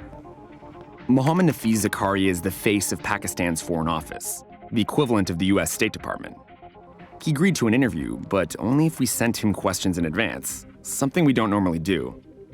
And yeah, he literally read scripted answers to me. We know from the Snowden documents that there was massive surveillance by the NSA on Pakistan. And there also was some money given to Pakistan by the NSA. How do you react to that? How did the government respond when that came out?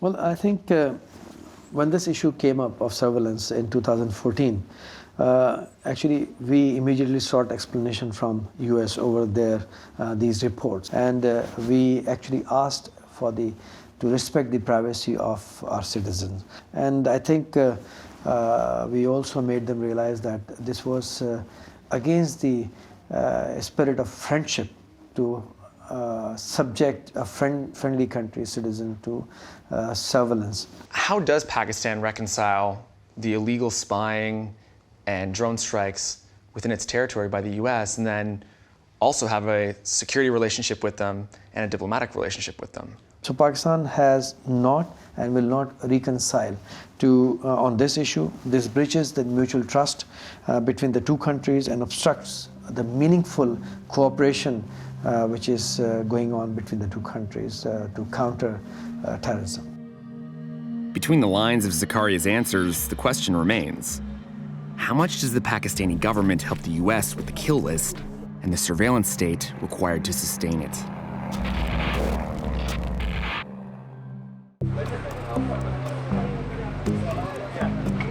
The American cyber surveillance machine killing terrorists globally likely needs collaboration.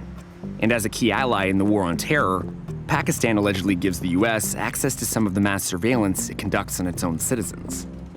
That surveillance explains why it's so hard to get a SIM card for a phone, even in a big city. So because we know the ISI is so prolific, we brought ourselves a selection of North American burner phones, so no hotel Wi-Fi for us. Let's just put it this way. As our fixer tells us, it's easier to get coke and booze and prostitutes in the Islamic Republic of Pakistan than it is to get a burner phone and a SIM, because literally everything is getting tapped and tracked by the government. In order to help Pakistan track its citizens, the US helped build an extensive electronic data system called NADRA, the largest biometric database of citizens in the world.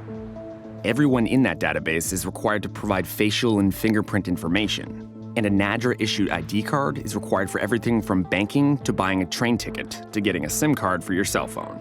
But according to WikiLeaks, the Pakistani government has offered to share information from the database with the Americans. Shahzad Ahmad is with Bytes for All, a Pakistani organization working for digital privacy.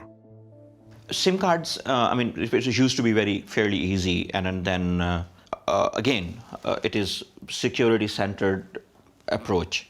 They thought that SIM cards are being used by terrorists, so everybody need to be registered.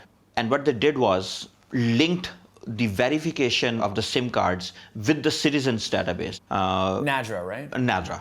So NADRA maintains database of every citizen in the country. That's like over 100 million people. Yeah, all that data, for me, for my family, for my kids, everything is there. And how it is being used, we don't know. We are not aware of this. The average Pakistani has no idea who controls all that personal information. And the Americans aren't the only foreign power helping build Pakistan's Orwellian surveillance state. In the name of security, China invests billions in a program called Safe Cities. It's a network of thousands of security cameras monitoring and recording people as they're coming in and out of the city. And it's already been activated here.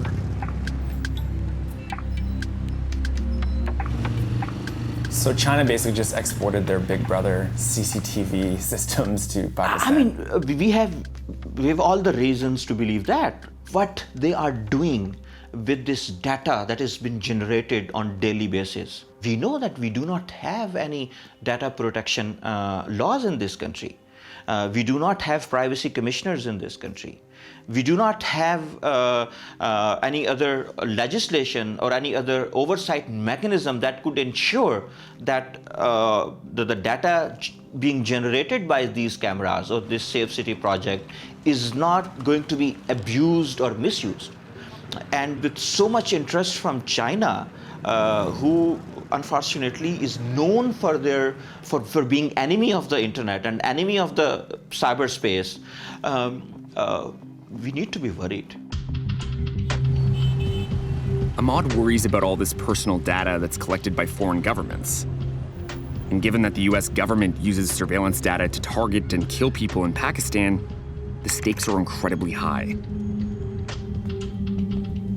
What we call this is the kill list. It's an assassination project. If you consider that the US government can't today decide that it wants to kill me without having arrested me and let me face my accuser and defend myself, the same should be true no matter where you are. And the fact that we've moved into this new age of just killing people we want to kill is one of the most disturbing things. Is it getting better from a US military perspective in that they're being more surgical about it? Surgical, I say, with quotations? Yeah, we certainly stand by the idea that one cannot have a surgical or precise drone strike that is based on not an individual and their identity, but on their SIM cards which can be taken out of phones and put into other phones, which can be transferred in a large group. You could effectively take the SIM cards out, put them in a bag, and redistribute them. We're essentially killing nameless people. There is no way, just logically, that can be precise.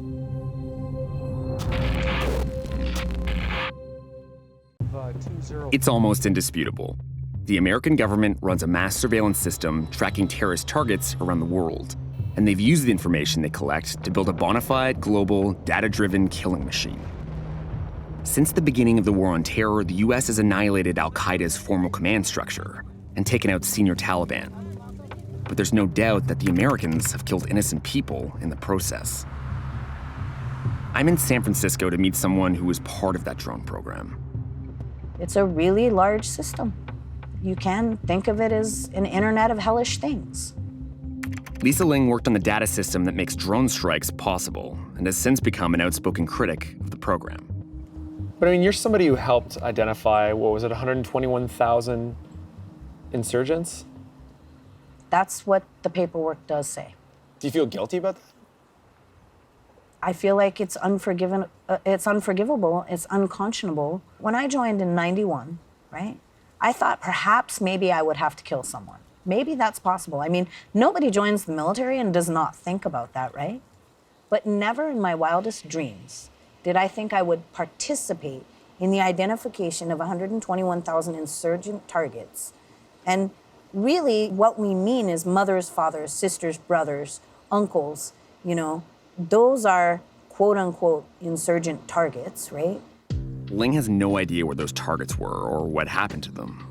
The system is deliberately designed to keep people like her in the dark. Now, I know you can't say because you don't want to get charged under the Espionage Act, but can you give me any sense at all as to how much surveillance the military is doing and needs to carry out these drone strikes? I don't think anybody actually knows. I think it's an insatiable appetite. There's so many areas of gradation in every single culture, and you can't get that through an algorithm. Yeah. You can't see that no matter how crystal clear they make the video from drones. If there were drones loitering right here, right now in the United States of America, I guarantee you that the majority of people would want to have some sort of oversight. And yet in other countries and other cultures, it doesn't matter? They're less human? Pakistan is one of the first countries outside a declared war zone to be targeted, but it's definitely not the last.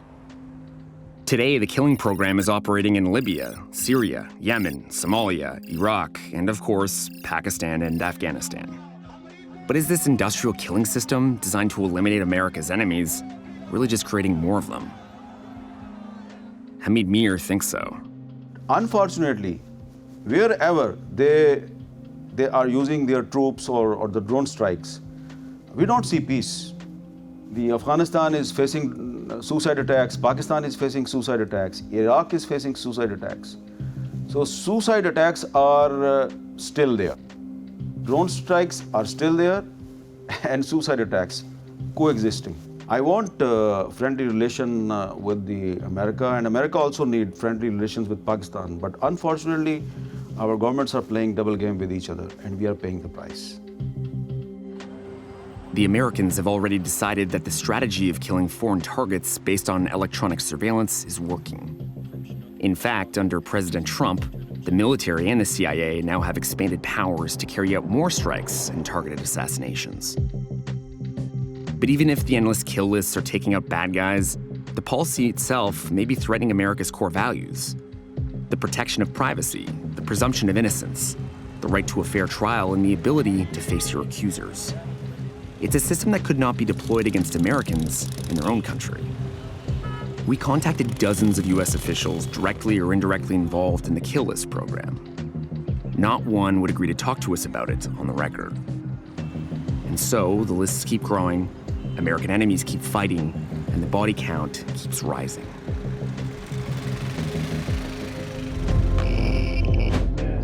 Edward Snowden blew the lid off of the surveillance powers of the American spy machine. And part of his unprecedented leak was exposing the cyber-industrial complex for what it was, a network of private security and tech companies collaborating with US intelligence agencies. Companies were making money hawking wares to spooks to spy on regular people, but that was 2013. I want to know if the government has backed off or stepped up their domestic surveillance programs. So I'm in Dallas to meet a guy who I've been wanting to meet for a very long time. His name is Barrett Brown. He did actual time for exposing the cyber-industrial complex. Recently released and under house arrest, I caught up with Barrett at his office. So you gotta make some phone calls. Yes, we have to call the VOA, which is my halfway house, and we have to ask them why it is that I am not allowed to do an interview with you.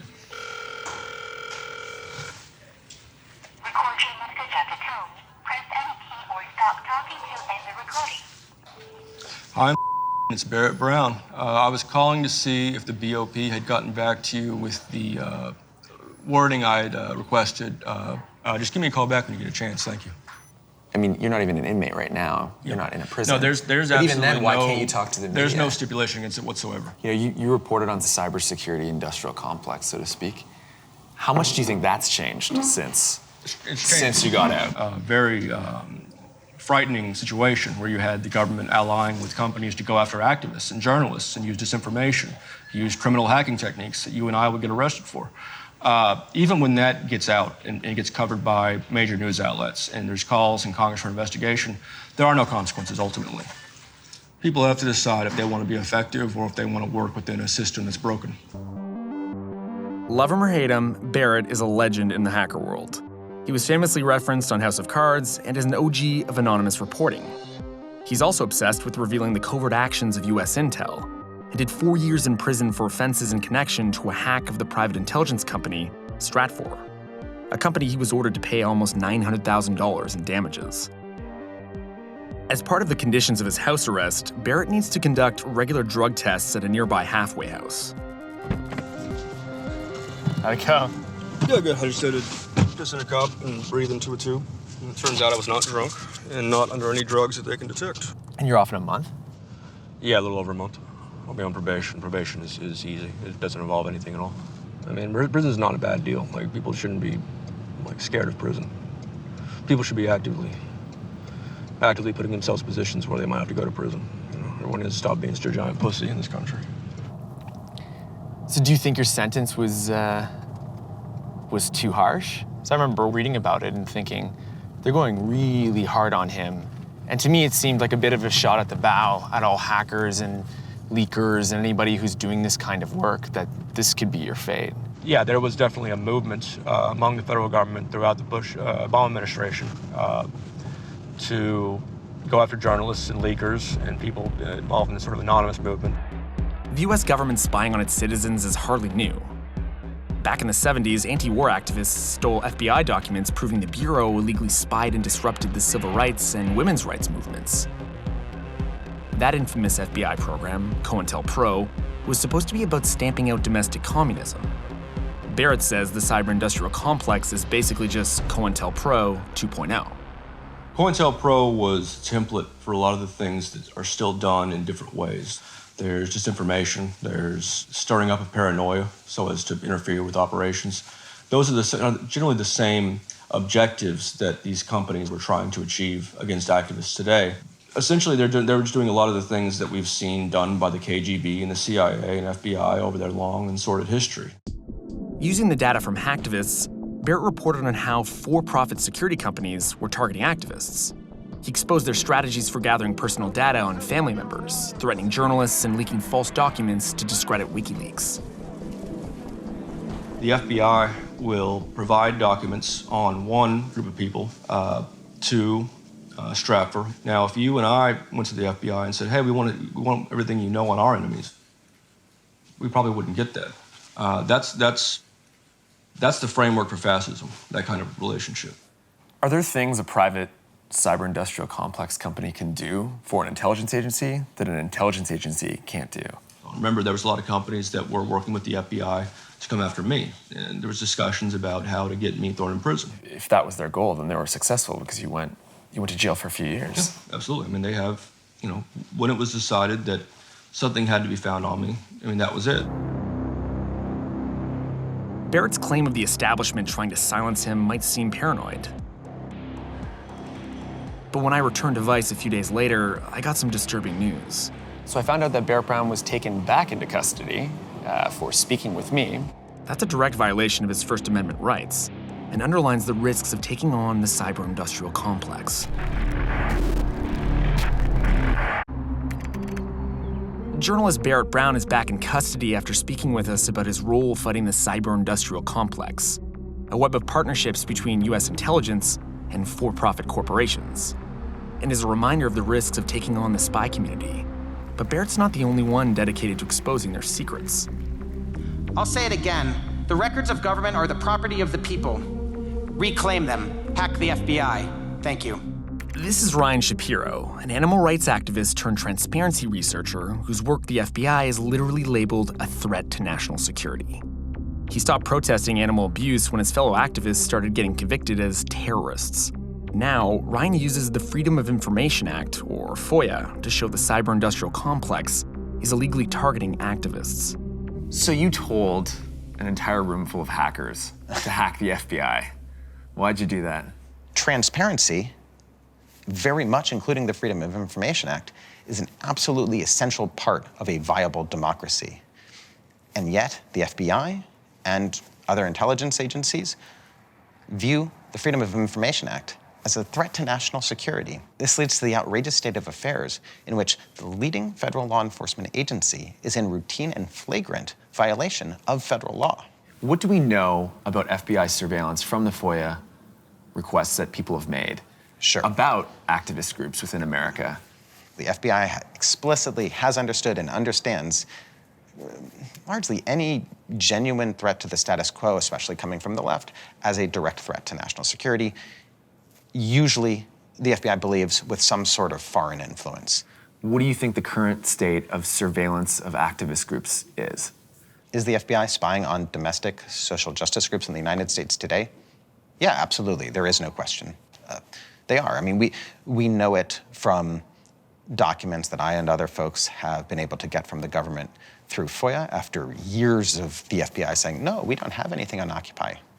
No, literally nothing. We literally have nothing on Occupy.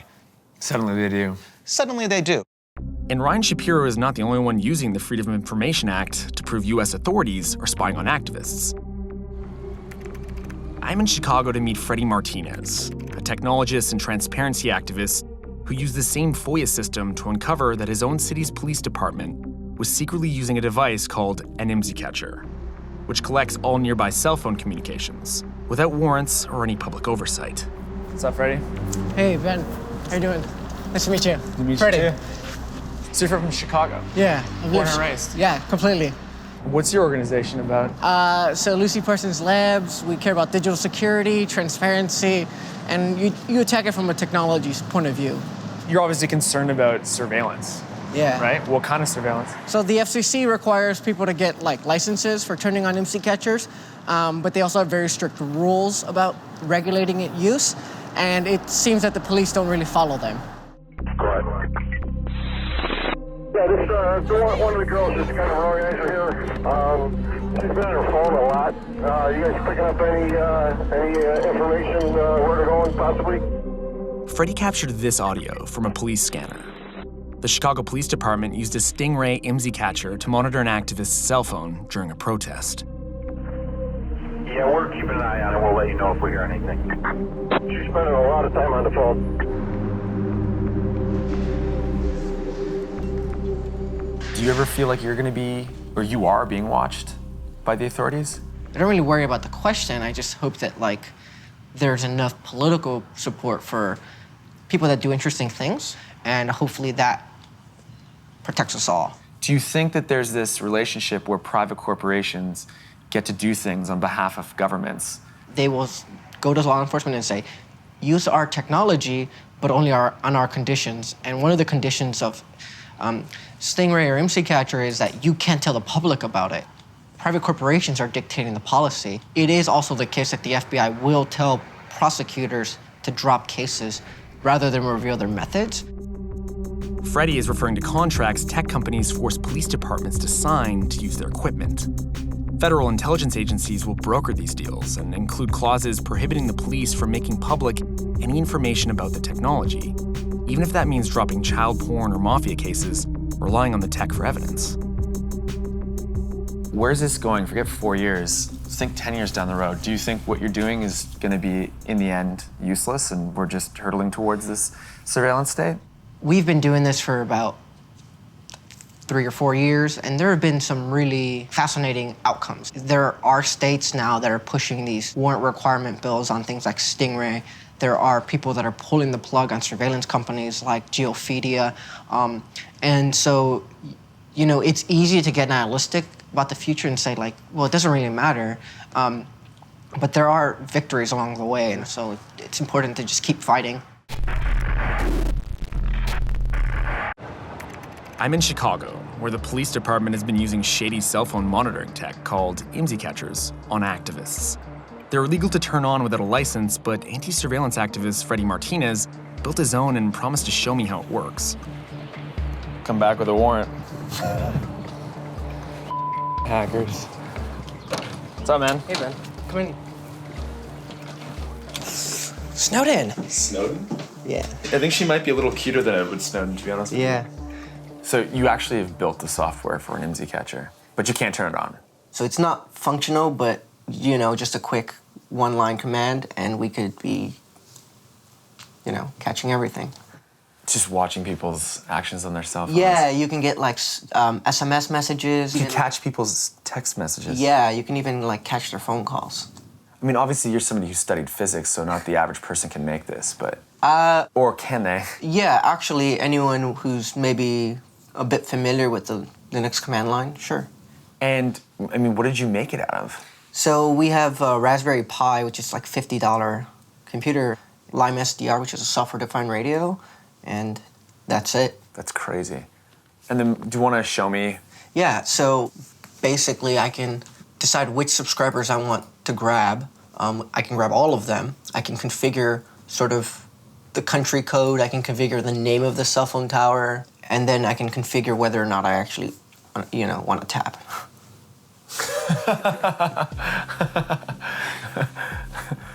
Have you ever done it? No, it's illegal. But why is the Chicago Police Department using this technology? Do beat cops really care what activists are up to? So we're really excited right now because a cop has now agreed to speak with us about social media surveillance and the use of things like stingrays and IMSI catchers. It's a guy from the CPD here in Chicago. It's a really difficult thing to do to get a cop to go on the record because, as you can imagine, the Brotherhood keeps a tight lip. So have you personally ever used a stingray or an IMSI catcher or anything like that? I personally haven't, no. Now, if there were people in CPD using them, would you know about it? I know that there are people in the CPD using them. So do you think that, CIA, NSA are trying to get local police departments to use these things and then actually have the information for themselves, the intelligence? To use the equipment, there's always a catch where the information then needs to be dumped into a data pool, and the company will allow us to have that information per deployment with the knowledge that they're going to take that information too and do with it, what they will. So it kind of seems to me like there's almost this weird big data gathering machine going on at the local policing level. It sucks and it probably shouldn't be done, but at the end of the day, I don't think there's a team of guys that are reading everybody's text messages, unless maybe they're at a protest. So police are gathering information on activists, at least in Chicago. But how is that intel making its way to the federal agencies?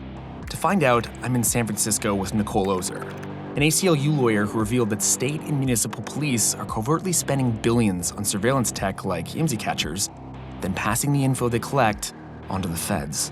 Do you see some of this stuff being an extension of COINTELPRO that the FBI used to do? Yes, a lot of people don't realize, but since 2005, over $1 billion a year has been sent down from the federal government. That money, because it's federal money, has largely circumvented sort of traditional local oversight of city councils and board of supervisors. The one thing that worries me about these types of systems the most is that I've heard that these types of systems aren't necessarily the bread and butter of a local police department or even like a state police department. This stuff is really useful to spies. Well, and the information that's collected from surveillance systems doesn't just stay in that one community. It gets funneled up to the federal government through fusion centers. Fusion centers are federal entities collecting as much raw information about us as possible. Our cell phone activity from police using IMSI catchers, our purchasing patterns via private security companies, and social media surveillance, who we spend time with, where we go, and what we believe in. They are supposed to connect the dots for the federal government, so they are spy centers. And there are fusion centers in every state in the country, and there are 6 here in California alone. In 1999, the CIA founded In-Q-Tel, a venture capital firm using US tax dollars to develop cutting-edge surveillance tech. Local police forces with more tax dollars handed down from the federal government then buy these technologies. The police use the tech to collect information on their populations, which is then funneled through fusion centers back to the intelligence agencies. And federal fusion centers, don't just collect data from government sources. They also pick up data from data brokers and other private sources. Once information is collected and you're in sort of that web of surveillance, you never know how it's going to end up being used. How are our elected officials dealing with the threat of excessive surveillance? To find out, I'm heading to DC to meet with Jason Chaffetz, who was until recently the chairman of the US House Committee on Oversight and Government Reform. I'm in Congress to see how the politicians in DC view this battle between activists and the cyber-industrial complex. Until recently, Jason Chaffetz was the chairman of the US House Committee on Oversight and Government Reform. He's a hardcore Republican and a respected voice against unwarranted surveillance. Chaffetz worries the intelligence community's current behavior could lead to the suppression of our First Amendment rights. This is definitely like an issue that goes on both sides of the aisle. Democrats and Republicans are interested in this. My partner in arms here has been Senator Wyden, who's about as liberal and different on most issues, but we're very united on this issue because I think it's the American way. This personal privacy is something that was, in part, the foundation of our nation, and we have to be very careful. I need the FBI, in particular, to be candid with us. Thus far, they haven't. They've been very slow in providing the Congress the information that we've been seeking and demanding. They're hiding it, which should put a flashing red light on it. There's a reason why they're hiding. Now, one thing that was kind of discovered is that law enforcement is sort of working hand in hand with these corporations that are creating these technologies by signing NDAs and protecting them from ever having any of this technology exposed in open court. That's right. They'd much rather protect their own methods than they would to prosecute a bad guy. And what do you think the effect is on activists and political gatherings that are going on right now? I think people should be wary. I think it's going to suppress our First Amendment rights to peacefully gather and be able to protest their government. And under our current president, do you think these issues will be addressed? Well, look, I've dealt with this in the Obama administration. I thought they were terrible on this issue.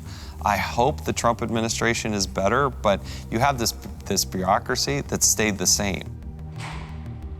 After the interview with Chaffetz, we found out that Barrett, who had been taken back into custody after speaking with me, without permission, had been re-released from prison. I caught up with him on Skype.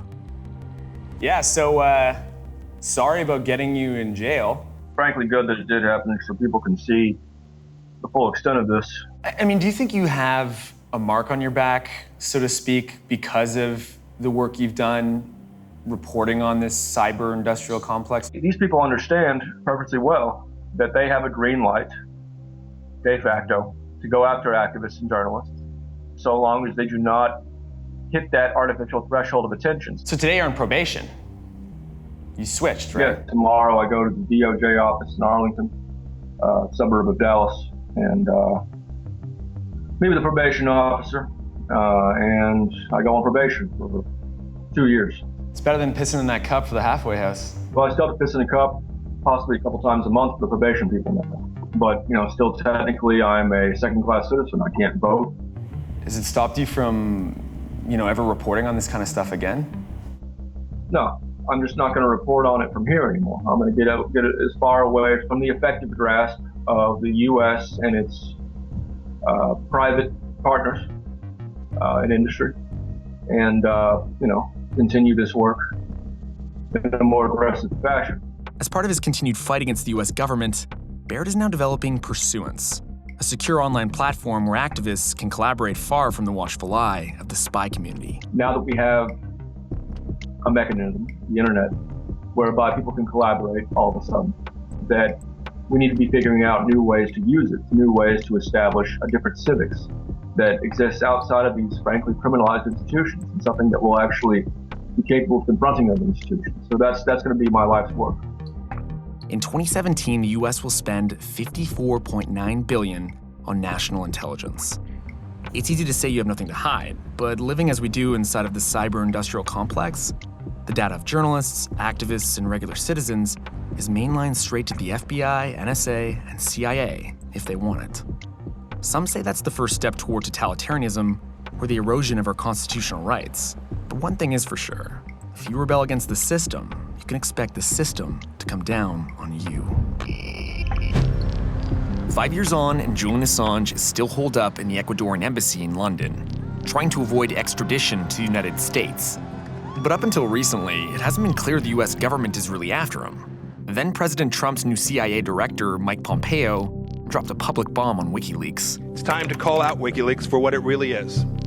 A non-state hostile intelligence service often abetted by state actors like Russia. So I know what it's like to have the government attack you as a journalist, and to see what's going on with WikiLeaks and the CIA, it's really troubling. And I know Glenn Greenwald, who reported on the Snowden leaks, feels the exact same way, and I'm about to talk to him. Greenwald's reporting on the Snowden leaks won his team a Pulitzer Prize. Glenn? Hey, great to meet you. How are you? When Mike Pompeo stood up and gave that 45-minute speech exclusively about WikiLeaks, the only purpose of that speech was to declare their intention, as he said, to put an end, in his words, to WikiLeaks' ability to use the First Amendment to continue to publish documents. And what do you make about that CIA threat of non-state actor? I mean, that's a pretty harsh term. I mean, I'm a national security reporter. Non-state actor, that's reserved for terrorist organizations. Yeah, if you think about what it means, it actually gets more disturbing, right? They want to criminalize the publication of secret documents, which is the heart and soul of what news organizations do all of the time. But because it is directed at WikiLeaks, an unpopular organization among mainstream media, as opposed to insulting CNN or New York Times reporters, mainstream journalists seem to be indifferent to it, if not outright supportive of it. Do you think WikiLeaks is Julian Assange? Do you think without him, there is no WikiLeaks? Like, let's say he goes to jail. I mean, is it over? Whatever else you want to say about Julian and his personal behavior and his choices, he's been a visionary in terms of revolutionizing how transparency is effectuated in the digital age. But over the years, it's become an increasingly totalitarian organization, by which I simply mean that there isn't much to WikiLeaks other than Julian. There are much fewer people now who he trusts, and it's very hard at this point to separate the organization from the person. I'm in Berlin to meet one of the people Assange does trust. Renata Avila is one of his lawyers and close confidants. She believes that if the Americans are able to take down WikiLeaks, it will endanger democracy by stifling freedom of the press around the world. That's not Julian, is it? No. The thing is that it could be anyone, you know? Yeah. And it's quite symbolic. This is not only an American problem, this is a global problem. And if a country that has preached to defend freedom of the press and freedom in general, liberty in general, heads in this direction, what can we expect for the rest of the people? It's an attack to my right to know and my right to truth. But Julian Assange isn't stopping. WikiLeaks recently pissed the CIA off by releasing Vault 7, thousands of documents revealing the scope of the agency's cyber arsenal. And it proves the American spies can hack into virtually anything that's connected to a computer. The Central Intelligence Agency lost control of its entire cyber weapons arsenal. This is a historic act of devastating incompetence. Vault 7 publication is, I will say, that one of the most interesting publications for him as an editor, because he's one of the few people in the world that can understand the impact of and the technical aspects of that. And do you think it was that publishing of the Vault 7 documents that got the attention of the CIA and DOJ? I think that was a trigger. So when was the last time you saw Julian, and how long do you think he can last in that embassy? We keep regular visits because there are many things that we cannot discuss by electronic means. He's a very resilient person. As long as he has access to the internet and he has ability to continue his role as editor, even if his health is not optimal, I'm confident that he can continue resisting as long as he is free to speak. Some consider WikiLeaks a First Amendment champion, but to others, it's a geopolitical pariah. And I'm about to meet a man who was there at the very beginning. The thing is, Julian is an extremely and exceptionally intelligent person. And I think partly that is his problem, because he sometimes thinks that he's so much smarter than everybody else, that he is the one playing everybody. He's the one with the end game. Nowadays, very few people get to meet Julian Assange face to face. But I'm in Germany with one of his former best friends, who personally knows him and the way he thinks. I want to know his opinion of WikiLeaks today. Free press champion or anti-American spy tool? Daniel Domscheit-Berg was at WikiLeaks from the very beginning, and his story was even the subject of a Hollywood movie. He very publicly left the organization when he felt it began drifting away from its original goals. I'm in this really picturesque little German town outside of Berlin right now to meet Daniel Domscheit-Berg, former member of WikiLeaks. He didn't want to give me his address, so I'm meeting him here on this park bench. Daniel? Hi, I'm Ben. Good to meet you. Yeah, how are you? Good. This is like a really beautiful little town. Yeah, that's kind of why we're here. Yeah, seriously.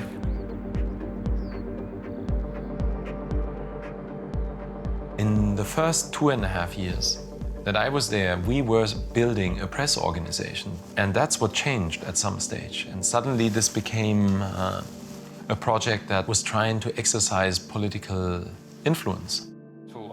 While he was there, Domscheit-Berg told me there were definitely times leakers used WikiLeaks as a political weapon. The most infamous incident is the so-called ClimateGate leaks, where hackers handed over emails in order to cast doubt on the reality of climate change. It was stuff that was essentially saying that climate change wasn't that bad, right? Well, the Climate Gate publication, it was portraying climate change as, let's say, exaggerated in the public opinion. Yeah, so it was missing all the data, or a lot of the data that was actually showing that climate change is a real thing. And ultimately, it went out anyway. Well, it wouldn't have made any sense to keep it back. Then actually you'd be missing maybe out on the chance that the whistleblower is giving society. Did you get the feeling at a certain point when you were with WikiLeaks that it became kind of Julian Assange angry at the American government? Well, we were all angry at the American government. I can say that very honestly. Because some people are saying now it's become a vendetta. I'm not sure if that's the right conception, actually. It's too easy, and there's more shades of gray. So Julian has a very, very strong sense of justice, so it has nothing, I think, to do with being anti-American or so. But it's rather he's applying this strong sense of justice to some of the actors out of that conflict, and that's what I don't really get, because I don't understand why you would support the Trump side of things. It doesn't make any sense to me. With all the criticism you can have about Hillary Clinton, and I think there's a lot we need to criticize there, I still wouldn't get why you play the information you have rather than at least just release it. I mean, the timing is very specific. Yeah, that's what I mean. You can't say that there was no political motivation behind this. It's obvious. Absolutely obvious. Dom Scheid-Berg acknowledges political powers co-opt WikiLeaks for information war. And Jonathan Nichols agrees with his government. WikiLeaks is constantly weaponized against US interests. He's a war on terror vet who wrote a secret report that appeared in the infamous Iraq war logs, thousands of documents given to WikiLeaks by Chelsea Manning. Nichols worked on psychological operations, PSYOP, for the US military and was in Iraq at the time of the leaks. And everybody in Baghdad was concerned about where the data was coming from. And it quickly came out that about a half mile on my base, there was somebody else, this guy named Bradley Manning at the time, who had done the leak and was arrested. Do you think WikiLeaks has a vendetta against the US? It's an honest question. Has there been a WikiLeaks dump that benefited America and allies at all? Has there been even one? Every single one has been to the detriment of the countries that support free speech and have been to the advantage of the countries that don't like free speech in the name of free speech. So I think the bad guys kind of got us by our balls here. But in fact, some countries that suppress free speech, like Saudi Arabia and Turkey, actually have been damaged by WikiLeaks dumps. What do you think the advantage is then to use something like WikiLeaks as a disinformation platform if you're a foreign actor against the US? So first, I don't want to use the word disinformation. I haven't seen evidence that there's been overt lying. Propaganda isn't about lying a lot of times. It's about presenting the narrative that you have in the most compelling light while undercutting the adversary's narrative. So do you agree with that, that characterization of WikiLeaks as a non-state actor? So yes, the short answer is yes, I agree with that characterization. Really? The long answer is I'm concerned with using that specific language. The only other time I'm familiar with the language non-state actor being used is in terms of terrorist organizations. And I wouldn't go so far as to call WikiLeaks a terrorist organization.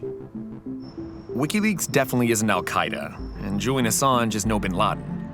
But one thing is for sure, after the role he played in the 2016 election, some Americans still see him as the enemy.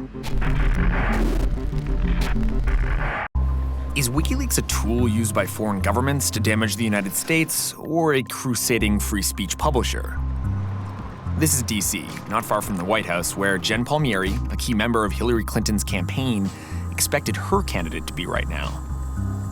Palmieri was the communications director for Hillary in 2016, when WikiLeaks released hacked emails that were damaging to the campaign. And what's really important about WikiLeaks is that the Russian government has engaged in espionage against Americans. Then they have given that information to WikiLeaks for the purpose of putting it on the internet. This has come from the highest levels of the Russian government.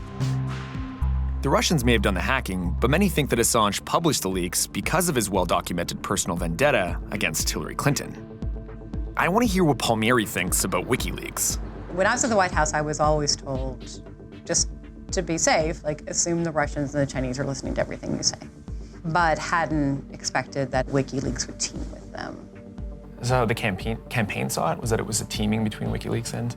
Yes, it was obviously intended to hurt us. Each day at, I think, 8 a.m., they would, put online a new batch of emails. They seemed to be strategically curated and timed to inflict damage on our campaign. And the press would report on it, we would get asked about it, and Trump would pick it up at his rallies. Now, this just came out. WikiLeaks, I love WikiLeaks. The campaign felt like a Batman movie version of a presidential campaign with overly stylized villains. So why is WikiLeaks the villain? They are the villain because they teamed up with the leader of a country that wants our country to be weaker, and teamed up with them to undermine this very core principle of our republic. During the election campaign, candidate Trump embraced WikiLeaks. Then after taking power, President Trump changed his tune, essentially labeling WikiLeaks an enemy of the state. It's a perfect example of how fast whistleblowers can go from being heroes to villains, depending on how the government wants to see them. Jesslyn Radak knows that feeling. She's a lawyer and former whistleblower who went on to defend other leakers, like Snowden. Hi. Hey, how are you? Good Ben? to see you. Hey, Jess. Nice to meet you. Nice to meet you too. Labeling WikiLeaks that way, is similar to the overkill in going after whistleblowers and labeling them as traitors and turncoats. That's exactly what I was called when I blew the whistle. And really, I was a lawyer. I was an ethics lawyer for the ethics office of the Justice Department. You represent Edward Snowden, and one thing that was interesting, when he was first coming out with all the information, he told the reporters, you need to put this out there as fast as possible, because if you don't, one of the potential things on the table is to eliminate you, to potentially kill you. Well, Edward Snowden, having worked for intelligence agencies and other clients of mine, know what they're capable of. If people think the CIA isn't knocking off people in other countries, that's never happened. That's a really naive point of view. How bad do you think it could get for an organization like WikiLeaks right now? I think the United States government and its allies are already doing everything they can to strangle WikiLeaks. The U.S. is very powerful and has very powerful allies. WikiLeaks, on the other hand, has the truth on its side. It's a journalist, it's a publisher, which should really raise alarm bells, no matter how you feel about WikiLeaks or Julian Assange in terms of a cult of personality. At the bottom line, they're a publisher. And so the idea that a government is going after them, if anyone's cheering that on, they don't belong in a democracy. I mean, it's the most anti-democratic thing I can think of. I mean, the First Amendment, which people in the US trot out all the time, protects speech that we hate the most. But despite people like Radak sounding the alarm, the Trump administration doesn't seem willing to protect what it hates: WikiLeaks, journalism, and Julian Assange. I want to talk to a member of one notorious hacktivist group that's willing to step up if WikiLeaks is taken down. Whether or not WikiLeaks is actually an enemy of the United States, the American government has decided that it is, and that means the organization is under the real threat of US action. One classic hacktivist group I'm acquainted with considers a world without WikiLeaks not a good one at all. So I'm in Berlin right now. I'm gonna meet Discordian, a really old school anonymous member, and he's never done an on-camera, in-person interview before. But we're gonna talk about WikiLeaks and the relationship with the collective. So what is so great about WikiLeaks? So when you leak to WikiLeaks, you are truly anonymous.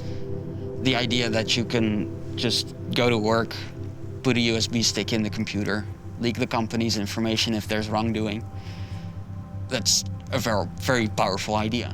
And have immediate impact. Well, they're contracted with so many media organizations from all kinds of political spectrums. So when you leak something to WikiLeaks, you know the coverage is going to be broad, but also diverse. At first, Anonymous and WikiLeaks were natural allies. But over the past few years, the relationship kind of fell apart. So tell me, what's the current relationship right now between Anonymous and WikiLeaks? Well, you know, it's very complicated because on one hand, you have Anonymous believing that they interfere with American politics in a way that is biased. I mean, do you think that he was played by Russia? Oh, definitely. How do you police something like that? Well, in my opinion, the information that got leaked is still valid. And if more people leak information to them, you get more information from both sides. But at some point, you start to see this just fueling conflict, right? Because now the US and Russia are probably at their worst state of their relationship since the Cold War. Yeah, that's scary. It is scary, but, you know, the idea is that if you know more information, you vote with your brain and you get the right people elected. But in this case, Trump got elected, which does definitely have negative impact on the international community. I mean, what happens if it gets shut down? I think it will send a message, definitely. But I don't think it will scare that many hackers away. Because from hacking and leaking. Yeah, from hacking and leaking, because they will do whatever it takes to get that transparency in government. If it gets shut down, not only will the old WikiLeaks archives be spread like wildfire through torrent websites, I think there's going to be copycats. It's like a hydra, cut off one head, more grow back. As you can imagine, Jen Palmieri, former Clinton staffer, isn't convinced WikiLeaks is a tool of democracy, or that it should be protected under the First Amendment. What's happening here is things are being selectively put out with an intent to harm and an intent to persuade people. But do you think if they were taken down, prosecuted for what they did, that actually could spell some pretty nasty things for freedom of press? Interesting, that hasn't been a question, right? It was stolen material, I don't know. They didn't steal it, they published it, but... They published it, right, but it was stolen.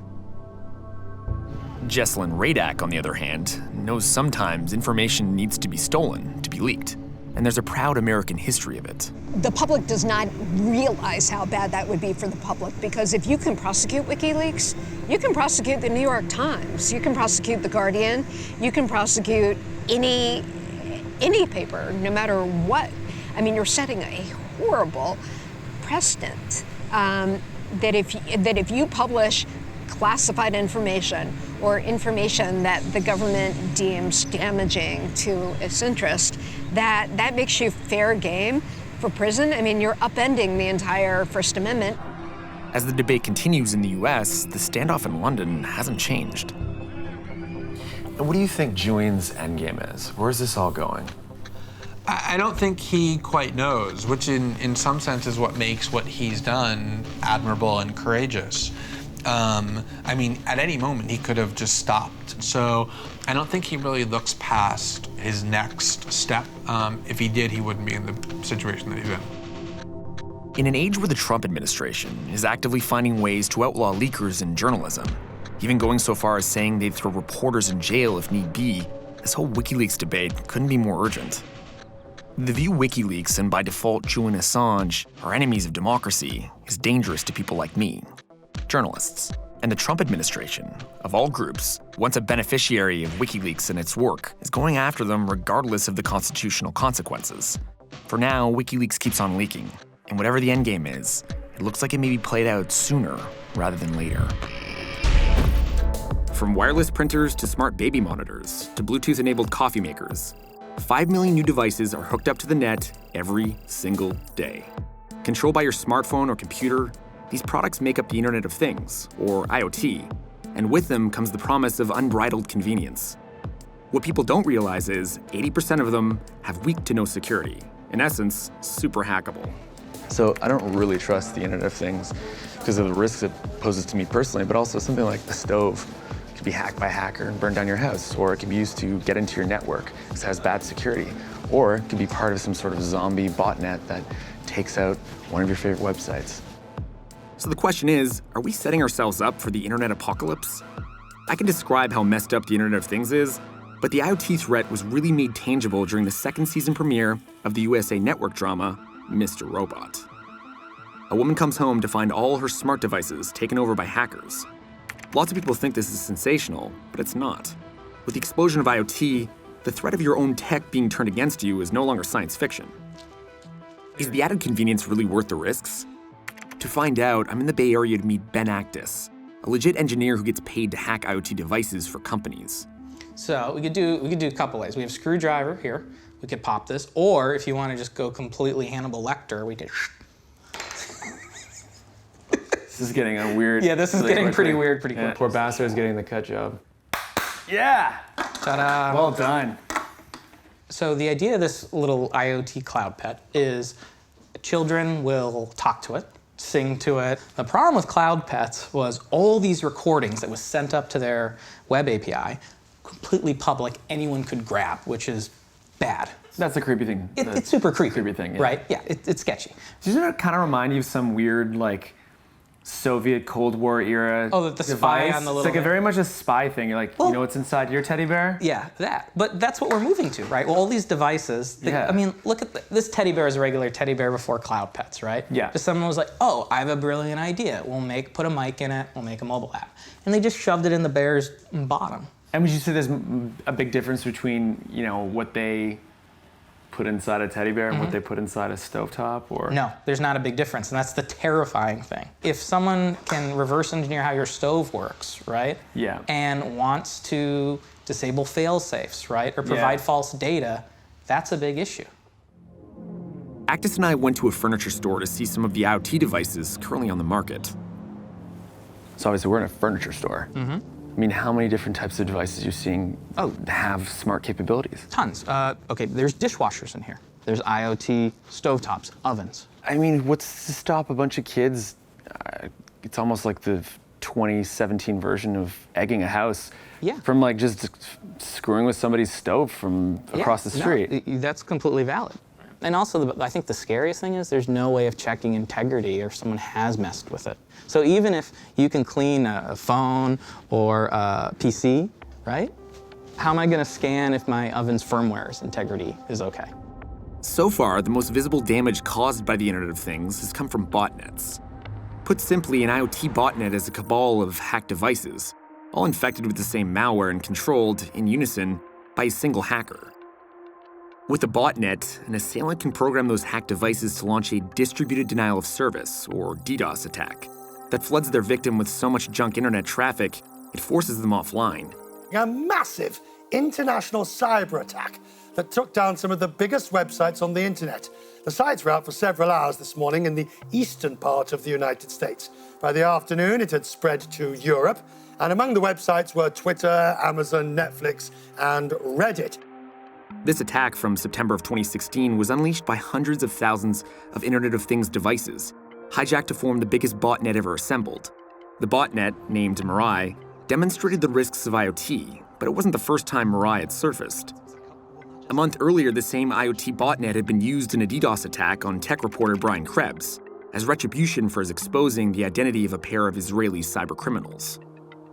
So the botnet that attacked you, what was in the zombie computer army that was directed your way? I think it was about 250,000 devices in the botnet that hit my site. The vast majority of those were digital video recorders, DVRs, and security cameras. So just stuff taken over on the Internet of Things. Exactly. The threat from poorly designed Internet of Things is probably the biggest cybersecurity threat we have facing us.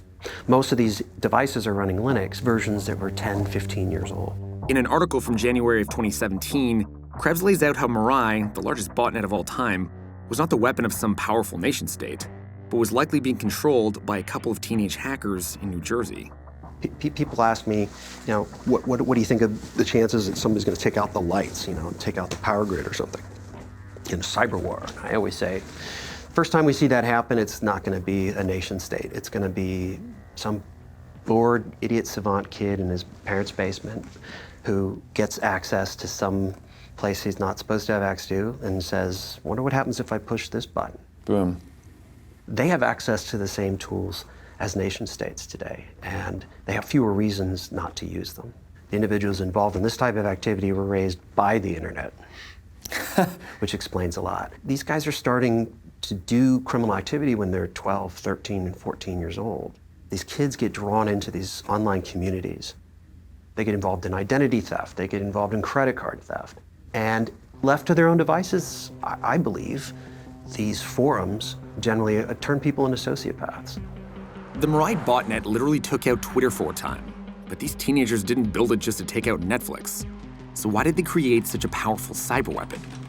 For that answer, I have to enter the dank subculture of the online video game, Minecraft.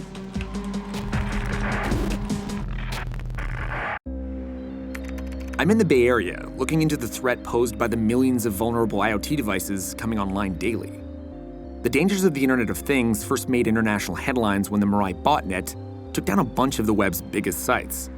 Launched by a couple of underage hackers, the attack proved teenagers in New Jersey can wield cyber weapons as powerful as nation-states. Funny enough, though, that weapon wasn't made to take out websites. It was initially made to force gamers offline. So let me get this straight. The thing that took out parts of the internet, this massive DDoS attack, was essentially incubated to attack Minecraft servers. Yeah, that's basically its main purpose. This is Robert Quello. At the mature age of 12, he and his friends built a Minecraft server, allowing them to play the popular video game together online. What started as a hobby became a business, and soon strangers were paying to play Minecraft on Robert's network. Then they started getting DDoSed by an early version of the Mirai botnet. So you had these bad Minecraft servers which would attack other ones that gain a competitive edge in the market, right? So the ones basically that would be making lots of money, they'd shut down other ones that they were competing against, that all those players would then go over to the other server. That's basically how it works, exactly. The hackers directed the Mirai botnet to knock Robert's server offline. Frustrated clients who couldn't access the game would leave Robert's server and sign on with the Mirai makers. But Robert wasn't cool with that. So he started a new company that provided Minecraft servers protection against these attacks. So you came up with a DDoS mitigation platform yourself. Right, so basically— And how old were you when you did this? I was like 14 years old. Yeah. You were 14 years old when you started doing this? Yeah, definitely. we needed to do it. Like, I was we egging were houses when I was 14. I was not making DDoS mitigation. Yeah. And are you still doing this business? Yeah, we still sell to service today. Like, and you're raking in thousands? Yeah, it's very lucrative. And how old are you now? I'm 19. So the people going after you are the same age as you. So it's kind of this adversarial, dark versus light, kind of weird. Yeah, Minecraft's making a lot of really skilled programmers. So the Internet of Things is making us vulnerable to teenage hackers using botnets. But are IoT botnets something governments would ever use? Like a lot of things in life, I turn to Google for the answer. And to learn how big a threat DDoS really is, I'm meeting Damien Mencher, Google's expert on DDoS defense. Now, coming from you and the perspective of Google, what are the major concerns surrounding DOS attacks and botnets and IoT? From Google's perspective, we're large enough that we think we can probably absorb everything, but we're very nervous about the impact this has on the internet as a whole. We want people to be able to trust that the internet is always there, that it's accessible. We want small sites to be able to exist. DOS attacks are largely used as a method of extortion. It's a financial difficulty for a small site to survive. And so we're a little bit concerned about the risk of DOS attacks disrupting the free flow of information on the internet. I mean, I've heard that DOS attacks, a really great one, could quote unquote take out the internet. It's somewhat unlikely that a DOS attack will intentionally take out the internet. That said, there can be accidents that take out portions of the internet. Have you ever seen any evidence of nation states using DOS attacks? There was a case in, this was probably 2012, where there was an attack called Brobot that used compromised servers, and it was largely used to attack US banks, so financial institutions in the US. This was later attributed by the US government to the country of Iran. And probably other countries will realize that this is an opportunity for them and do the same. What's the big fear for you going forward? IoT is sort of changing the game because now you have even more devices, but they're not managed at all. And this is affecting security on the internet. Recently there was a case of an internet-connected dishwasher. I was trying to figure out, why would you need your dishwasher to be connected to the internet? Like, what benefit do you get from that? And this had some vulnerability. Well, the user isn't going to realize that that even has an internet connection or this need to be patched. And so it's never going to be updated. I agree with Damien. Do we really need Wi-Fi enabled dishwashers? Even so, the Internet of Things is exploding and it's not going away. And if the only thing we really need to worry about is botnets and DDoS attacks, it's manageable. But it's not. In fact, I found other IoT threats that are far more insidious and way more personal. This is San Francisco, where I'm looking for answers on the threats posed by the Internet of Things. So far, the highest profile victims of IoT are major websites like Netflix and Twitter, taken offline by an IoT botnet in a DDoS attack. But the truth is, you don't need to be a multi-billion-dollar Silicon Valley Goliath to fear the rise of IoT. The issue with the whole IoT world and what's freaky and scary is that there's the great unknown out there. Morgan Marquis-Boire is a cybersecurity legend, plain and simple. He's also an expert in how acronym agencies around the world use cyber weapons. Do you think IoT has made all of us more susceptible to nation-state offensive actions? More vulnerable to anybody, right? I mean, you're maybe more vulnerable to angry kids running Minecraft servers. Is the Internet of Things making us less secure? I mean, the answer is almost definitely. But I guess a further question is, do we care? You're probably not thinking about security when you're like, I want that bomb smart TV. You just want to watch the game with your friends while you eat hot wings. We all need to start thinking about security, because if you're going to have a smart lock on your front door, the reality is it's more than possible to hack and then physically enter your house, or to use those same IoT locks as a virtual gateway into your network, then move to your mobile phone or computer or tablet and gain access to your entire life. One of the things that personally worries me, right, is that it has become cheap enough to produce tiny computers to control all manner of devices, from Barbie dolls to televisions to watches to fitness monitors to light bulbs. Teddy bears. Teddy bears, right. I want as few remotely controllable listening devices around me in my house as possible. So if everything from like a teddy bear to my fridge is being produced in a way that is insecure, I mean, whose responsibility is it? Who is at fault here, or who should carry the liability? And that's a loaded word, right? Because liability suggests law and money. Payouts, right? And the technology industry isn't that into the idea of software liability because, we'll stifle innovation. It looks as though we might possibly be moving towards an era where we need someone to be culpable, if the insecurity of devices causes widespread problems. But it's really important that we fix the obvious problems in these technologies before they're widely deployed. Because by the time I need that heart monitor, I'm like, I would like it to be incredibly difficult to mess with. Morgan's not the only one who would like to see better security for the Internet of Things. It's already a huge issue for US corporations losing hundreds of millions every year to IoT breaches. Justin Fear used to work with US intelligence extensively. Nowadays, he's a director for Darktrace, a security firm on the front lines of IoT security. So first thing, I ask a customer how many devices they expect to see on their network. And on 100% of the time, they underestimate it by almost 15 to 20%. And of those underestimated devices, it's typically IoT devices. All of the TVs in the conference rooms, the thermostats, the vending machines, etc. So for instance, we have a client here had a fingerprint scanner. And what happened was that scanner all of a sudden became internet exposed. We then started to see unusual activity between the scanner and the database server that keeps all the fingerprints. What kind of target was this? I can't say what industry they were in, but it was a highly secure facility. I mean, when it comes to IoT, you have anything that can be exploited and owned. I mean, if there's a camera in something, can you own the camera and then? Absolutely, yeah. We actually, in one of our clients, found one of their video conferencing systems. They turned the microphone on and recorded the calls for about 2 weeks.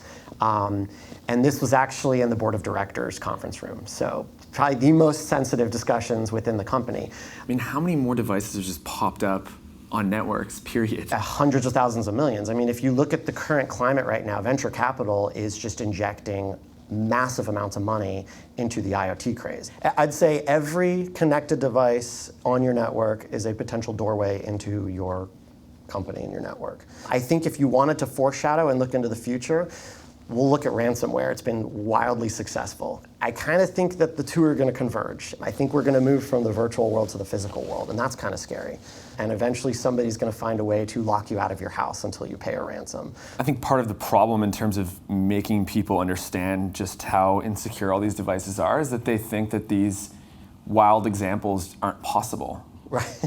But they totally are. I would say anything you've seen on TV is actually possible. Having your company's secrets stolen or board meetings spied on is the antithesis of convenience promised by the Internet of Things. Are there any fixes to these problems? You might think I'm headed to more tech whizzes in California for the solutions, but instead, I found some of the answers in the pastures of Rhode Island. Like it or not, the Internet of Things is making us all more connected. And that also means that, with the added convenience of IoT, comes serious risks. What do you think should be done with all of these devices lying around that? The fix is device manufacturers need to ensure that their devices have at least basic security and also a way to automatically patch themselves so that if a security flaw is detected in the future, that they can fix that flaw. We have a tremendous amount of hardware makers that are just pushing out hardware and letting somebody else design the software. They tend to have very, very poorly written software powering the devices. Brian Krebs and Damien Mencher see the solution lying with the manufacturers. But Justin Fear of Darktrace believes the answer is with machine learning and artificial intelligence, using algorithms to monitor the flow of data on your network. So unfortunately, what we've been doing for the last 5 years is just not going to work anymore, which is really why I think companies need to start adopting new technology. So the only answer to all this is really machine learning, AI. Yeah, I mean, I hate saying it because it's a buzzword that's being thrown around quite a bit, but there is a lot of power there. And that's why technology like machine learning is just absolutely required in order to detect these sort of things. Justin Fear isn't the only one who thinks our future is in the hands of the machines. Dan Geer is possibly the world's most respected voice in cybersecurity, period. The Central Intelligence Agency tapped him to be the head of information security for their tech firm, and he ID'd the threat posed by the Internet of Things over a decade ago. I met with him at his horse farm in Rhode Island, a setting as disconnected from the world of smart devices as you can pretty much imagine. Having algorithms to protect you from algorithms is the future, I suspect. I'd rather have an analog circuit breaker than a digital one. In the year 2000, there was a big to-do about whether when the clock struck Y2K, when the clock struck midnight, would the elevator stop running or the planes fall out of the sky or whatever. I remember quite vividly the head of the water department in New York said, "We don't have a problem. We still have valves and we know where they are." You can imagine if it was a bad thing, somebody would be out climbing into a hole with a big-ass wrench and cranking a valve open or shut. The ability to do that is, I think, a prudent requirement for going over to a dependence on the Internet of Things. We certainly will see it, I think, that on a day-to-day basis it will make life much better. If it ever comes completely apart, it'll make life much worse. Do you think it's the Internet of too many damn things at this point? Not yet. It's going to be. If you want me to pick something that I view as somewhat scary, it's the vehicle-to-vehicle communication for the auto-driving cars that would allow them to stack up thicker on the highway. And as such, you get a free, if you want to call it that, free expansion of roadway capacity.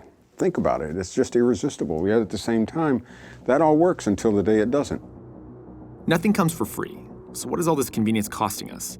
I asked Dan what we're giving up as our world becomes more interconnected and complex. You remember, the thing about complexity is that because risk is proportional to dependence, you're only at risk of things you depend on. The thing about complexity is it hides dependencies. If you put a device on a network, I think you have to make a choice, and I only think there are two alternatives. One is it has to have a remote management interface so that it can be modified, turned off, upgraded, something. That's one option. Can be reached, you know where it is, you can fix it. Or if it can't be reached or it can't be fixed, it can't live forever. It has to have a finite lifetime.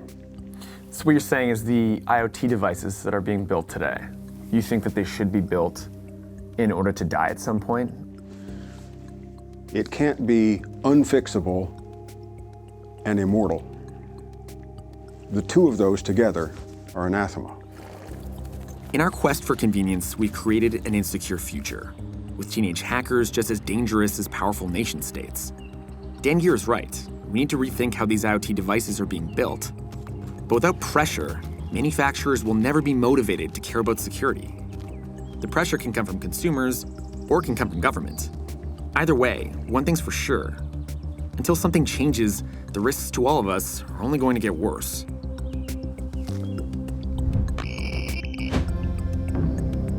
Since 2006, the Mexican government has been locked in a deadly war with drug cartels. By some estimates, more than 100,000 people have been killed since that conflict began. By 2011, the Mexican government began buying Pegasus. The $80 million suite of surveillance malware is meant to hunt cartels. Then something freaky happened. Pegasus started showing up on the cell phones of government critics, journalists, activists, and human rights lawyers. So who is the Mexican government really spying on? The cartels, or the groups that expose government wrongdoing? I'm in Mexico City to meet the people targeted with Pegasus. If journalists and activists are under surveillance, could this be a warning sign for people in any country where the government owns spyware? So I have some American sources who've told me off the record that they know that Mexican authorities use some of this malware to target their political opponents, but they turn a blind eye as long as they're going after specific targets in the war on drugs.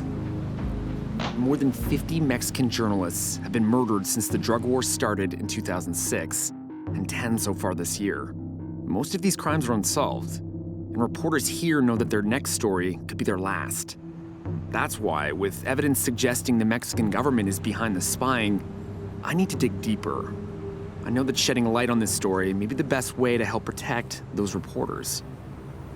To learn more about the malware used against the journalists and why they were targeted, I've contacted Luis Fernando Garcia, founder and executive director of R3D, an organization advocating on human rights in the digital space, and one of the first to address the abuses of Pegasus in Mexico.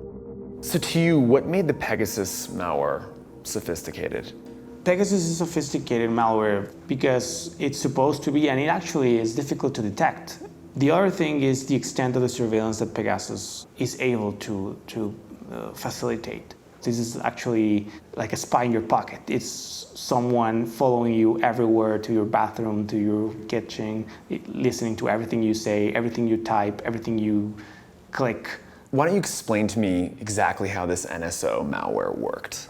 They send SMS messages that are tailored for the objective, and they try to make you click on a link. So it was actually specified to the target. Exactly. It has the name sometimes. Then it gets darker. For example, one of the more disturbing ones are your daughter and the name of the daughter just had an accident, and here are the details of the hospital she's in, for example. So it tried to make you click on the link, and then once you click on the link, you get infected with NSO malware. Once Pegasus was installed on a phone, not only could it monitor every call, it could also activate the microphone and camera at any time, picking up conversations in any room where the phone happened to be.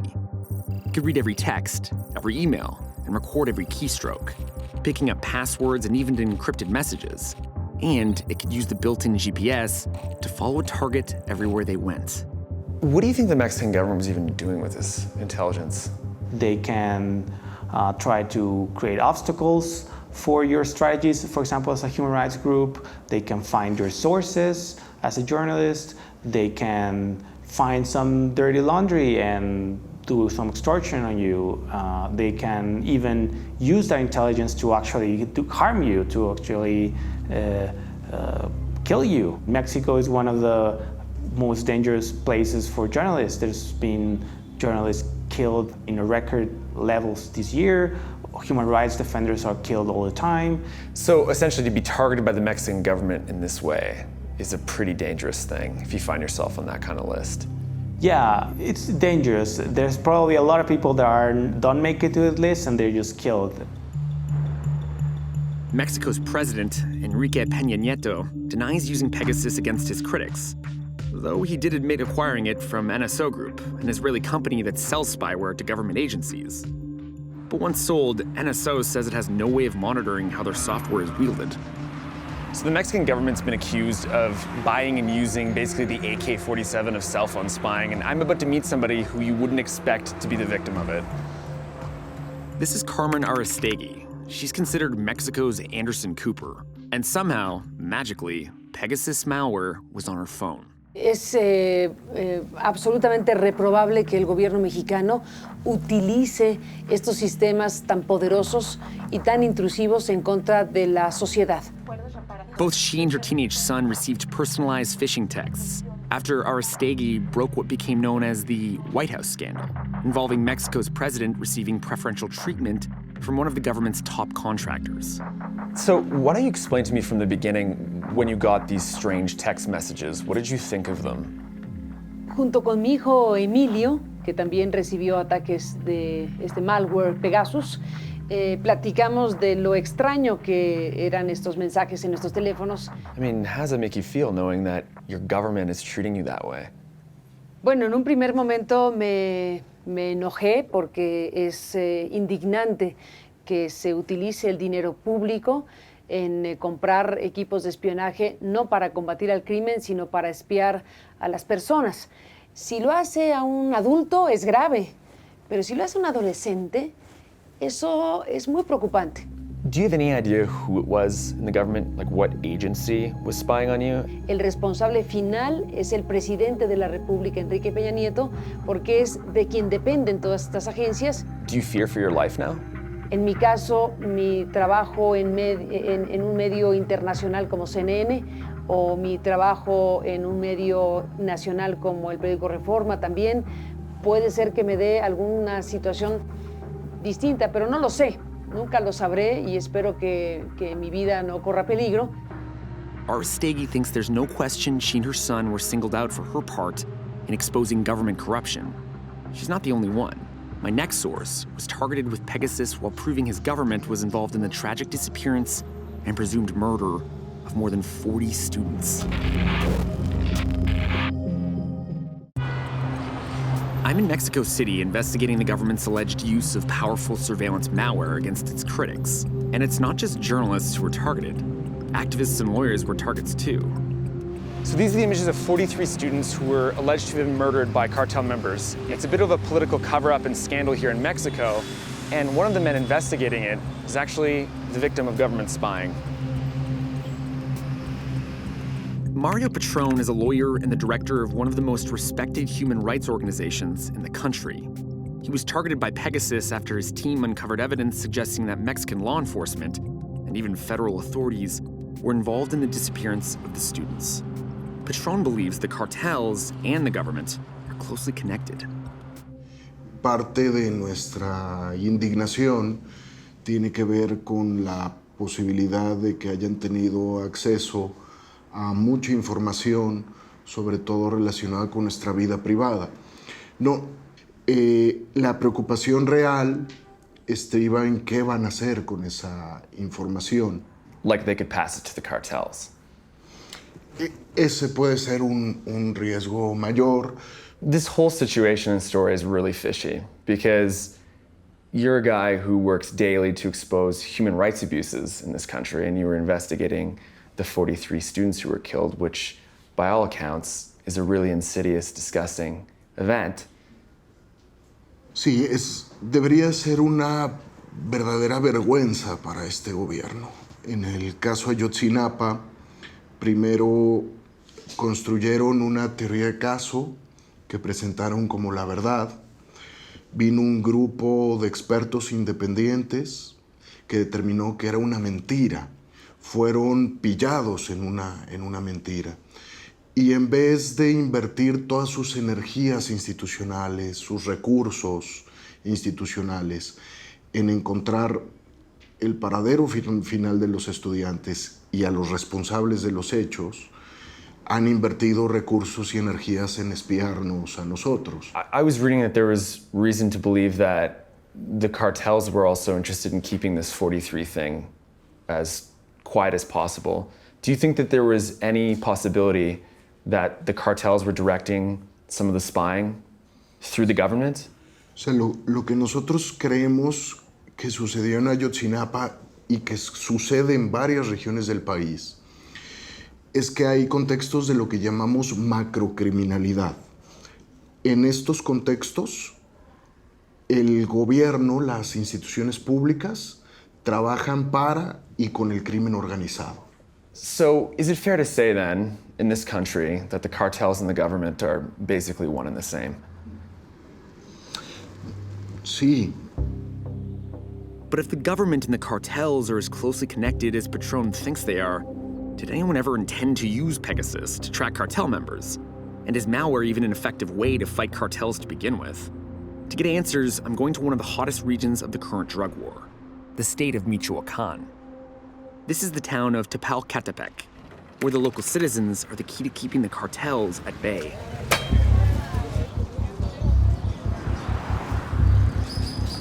I really want to figure out what the security situation is here in Michoacan, so I contacted a rural defense force made up of citizens, and one of their members has agreed to talk to me about what the level of cartel danger is here in this region.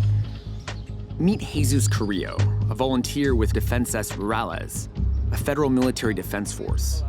He claims his group is helping keep the town free from the violence of the cartels. So you as citizens took up arms against the cartels yourselves? Que no nos queda de otra. O tomábamos las armas, o íbamos a vivir esclavos de esas personas, esclavos de los cárteles. What's the security situation going on right now in this region? Por el momento, ahorita carteles ya no hay aquí en esta zona de Tepalcatepec. And obviously nearby areas, there is some level of violence from cartels. Are you afraid of that sometimes spilling over into this region? Todo el tiempo, todos los carteles van a querer tener su dominio, pero no lo vamos a permitir. Do you feel like the cartels are kind of like a shadow state to the actual government and they're just as powerful? Yo creo que están en este nivel, gobierno, carteles. If Mario and Jesus are right, parts of the Mexican government work alongside the cartels or are subservient to them. And then it's possible the powerful cyber weapon, Pegasus, could be under the control of some of the most violent criminal organizations on the planet. I'm in Michoacan, Mexico, investigating government spying on journalists. The malware used for it was purchased by the feds with the idea to fight the war on drugs. But I'm wondering if cartels even use devices, like cell phones, that could be hacked. So Jesus is about to take us to an anti-cartel blockade or checkpoint manned by some of the same security forces he was talking about.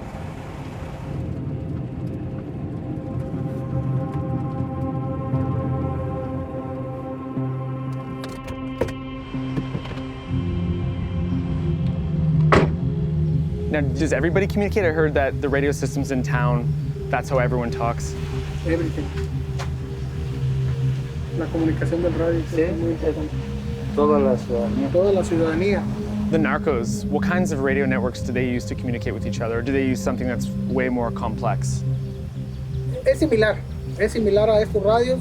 De hecho, cuando llegamos a localizar personas de esos tipos, los decomisamos su radio, ya le estamos escuchando sus anomalías y es del modo que podemos darnos cuenta dónde más o menos andan.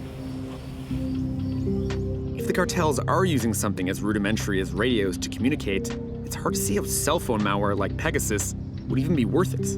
But maybe it's different in the cities.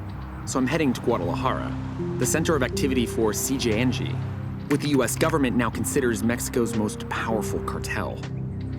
So I scored an interview with the chief of police of Guadalajara, and what I'm really trying to figure out is whether or not local police forces here in Mexico are using software to surveil and track cartels, or whether or not he'll even admit to it.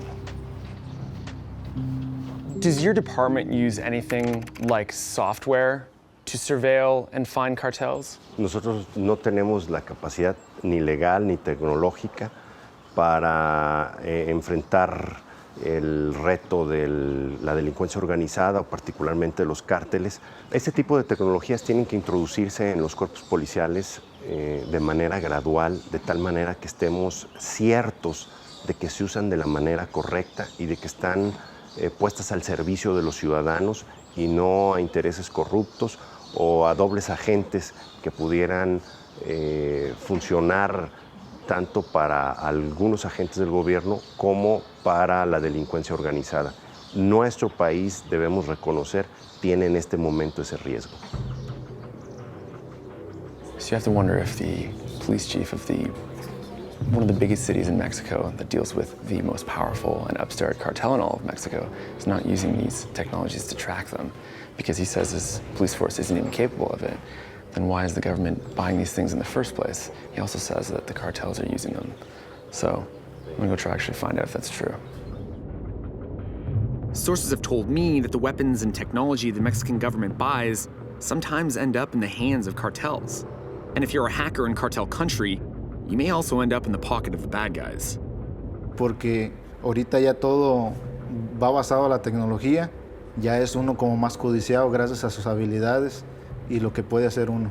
This is Software, a hacker from Michoacan who gained notoriety after breaking into a high-ranking cartel member's cell phone and posting pictures of his girlfriend online, something that almost got him killed.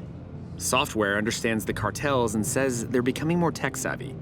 And even if cartel members don't use smartphones themselves, they sometimes hire hackers to track their enemies who do. Do you know of any hackers that have been hired by cartels before? Sí, sí conozco a gente, sí. What kinds of things were they asked to do? Pues realmente ahorita, pues qué te diré, hay muchas cosas que se pueden hacer en este aspecto, tanto de rastrear una llamada, hacer escuchas telefónicas, hasta rastrear sus mismos camiones con su mercancía. So the government says that they're buying stuff like Pegasus that can track criminals.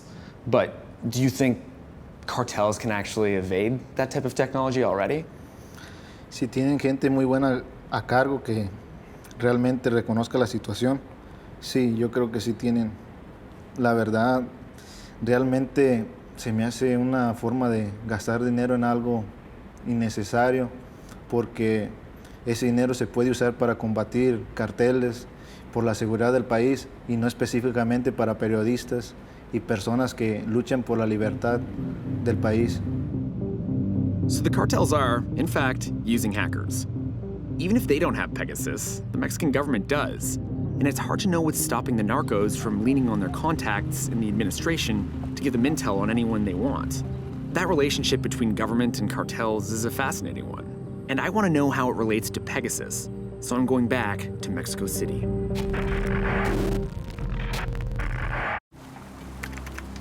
I'm in Mexico City investigating government spying on journalists.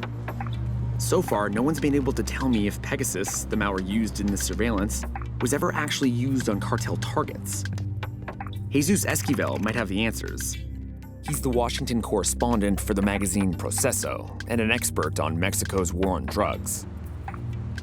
You being a cartel war on drugs reporter who's been in the thick of it, what do you make of cartels being tracked with those types of tools? Something like Pegasus. It's impossible. Why? The narcos, they don't use smartphones. They just use the most rustic or simple cellular phone. And Pegasus work only if you open a link. They use the phones just for communication. It's like just like a Nokia flip phone. Yeah, phone kind of they thing. talk to one and they destroy the phone. So they just have tons of these phones? Absolutely, a lot. Why do you think they're still in the market? In Mexico, at least. And if you go to any border, it's a lot of those phones on the streets. So to evade surveillance, they just go to the most basic possible. They are smart people. They know how those intelligence agencies from the Mexican side, from the US side, track you. Do they ever hire hackers for anything? Yes, yes, they do that, but only for the money, not for the business of coordinating the transport and buying drugs or arms. No, no.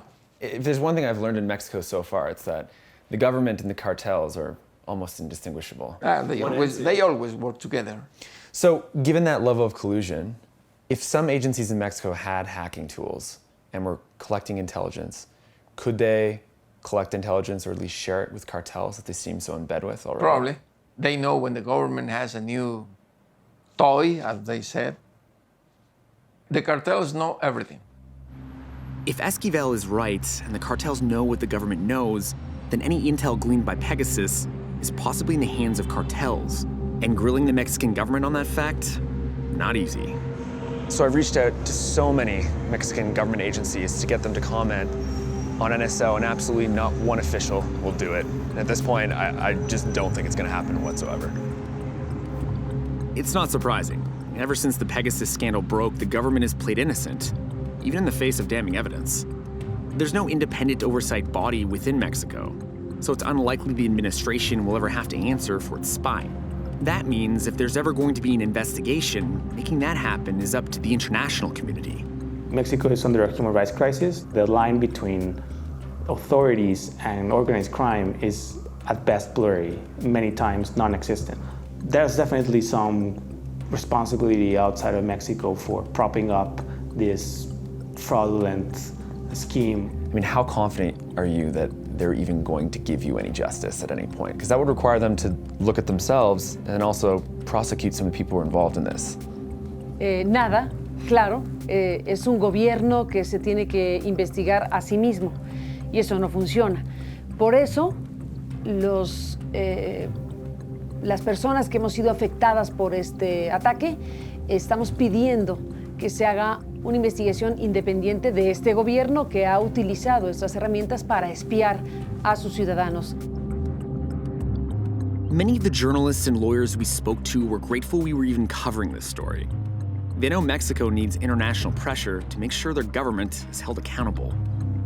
And they know their lives are at risk. But this issue isn't confined to Mexico. Around the world, in Turkey, Russia, even in the US and my home in Canada, reporters are being targeted by the authorities. So in other words, we've all got to watch each other's backs.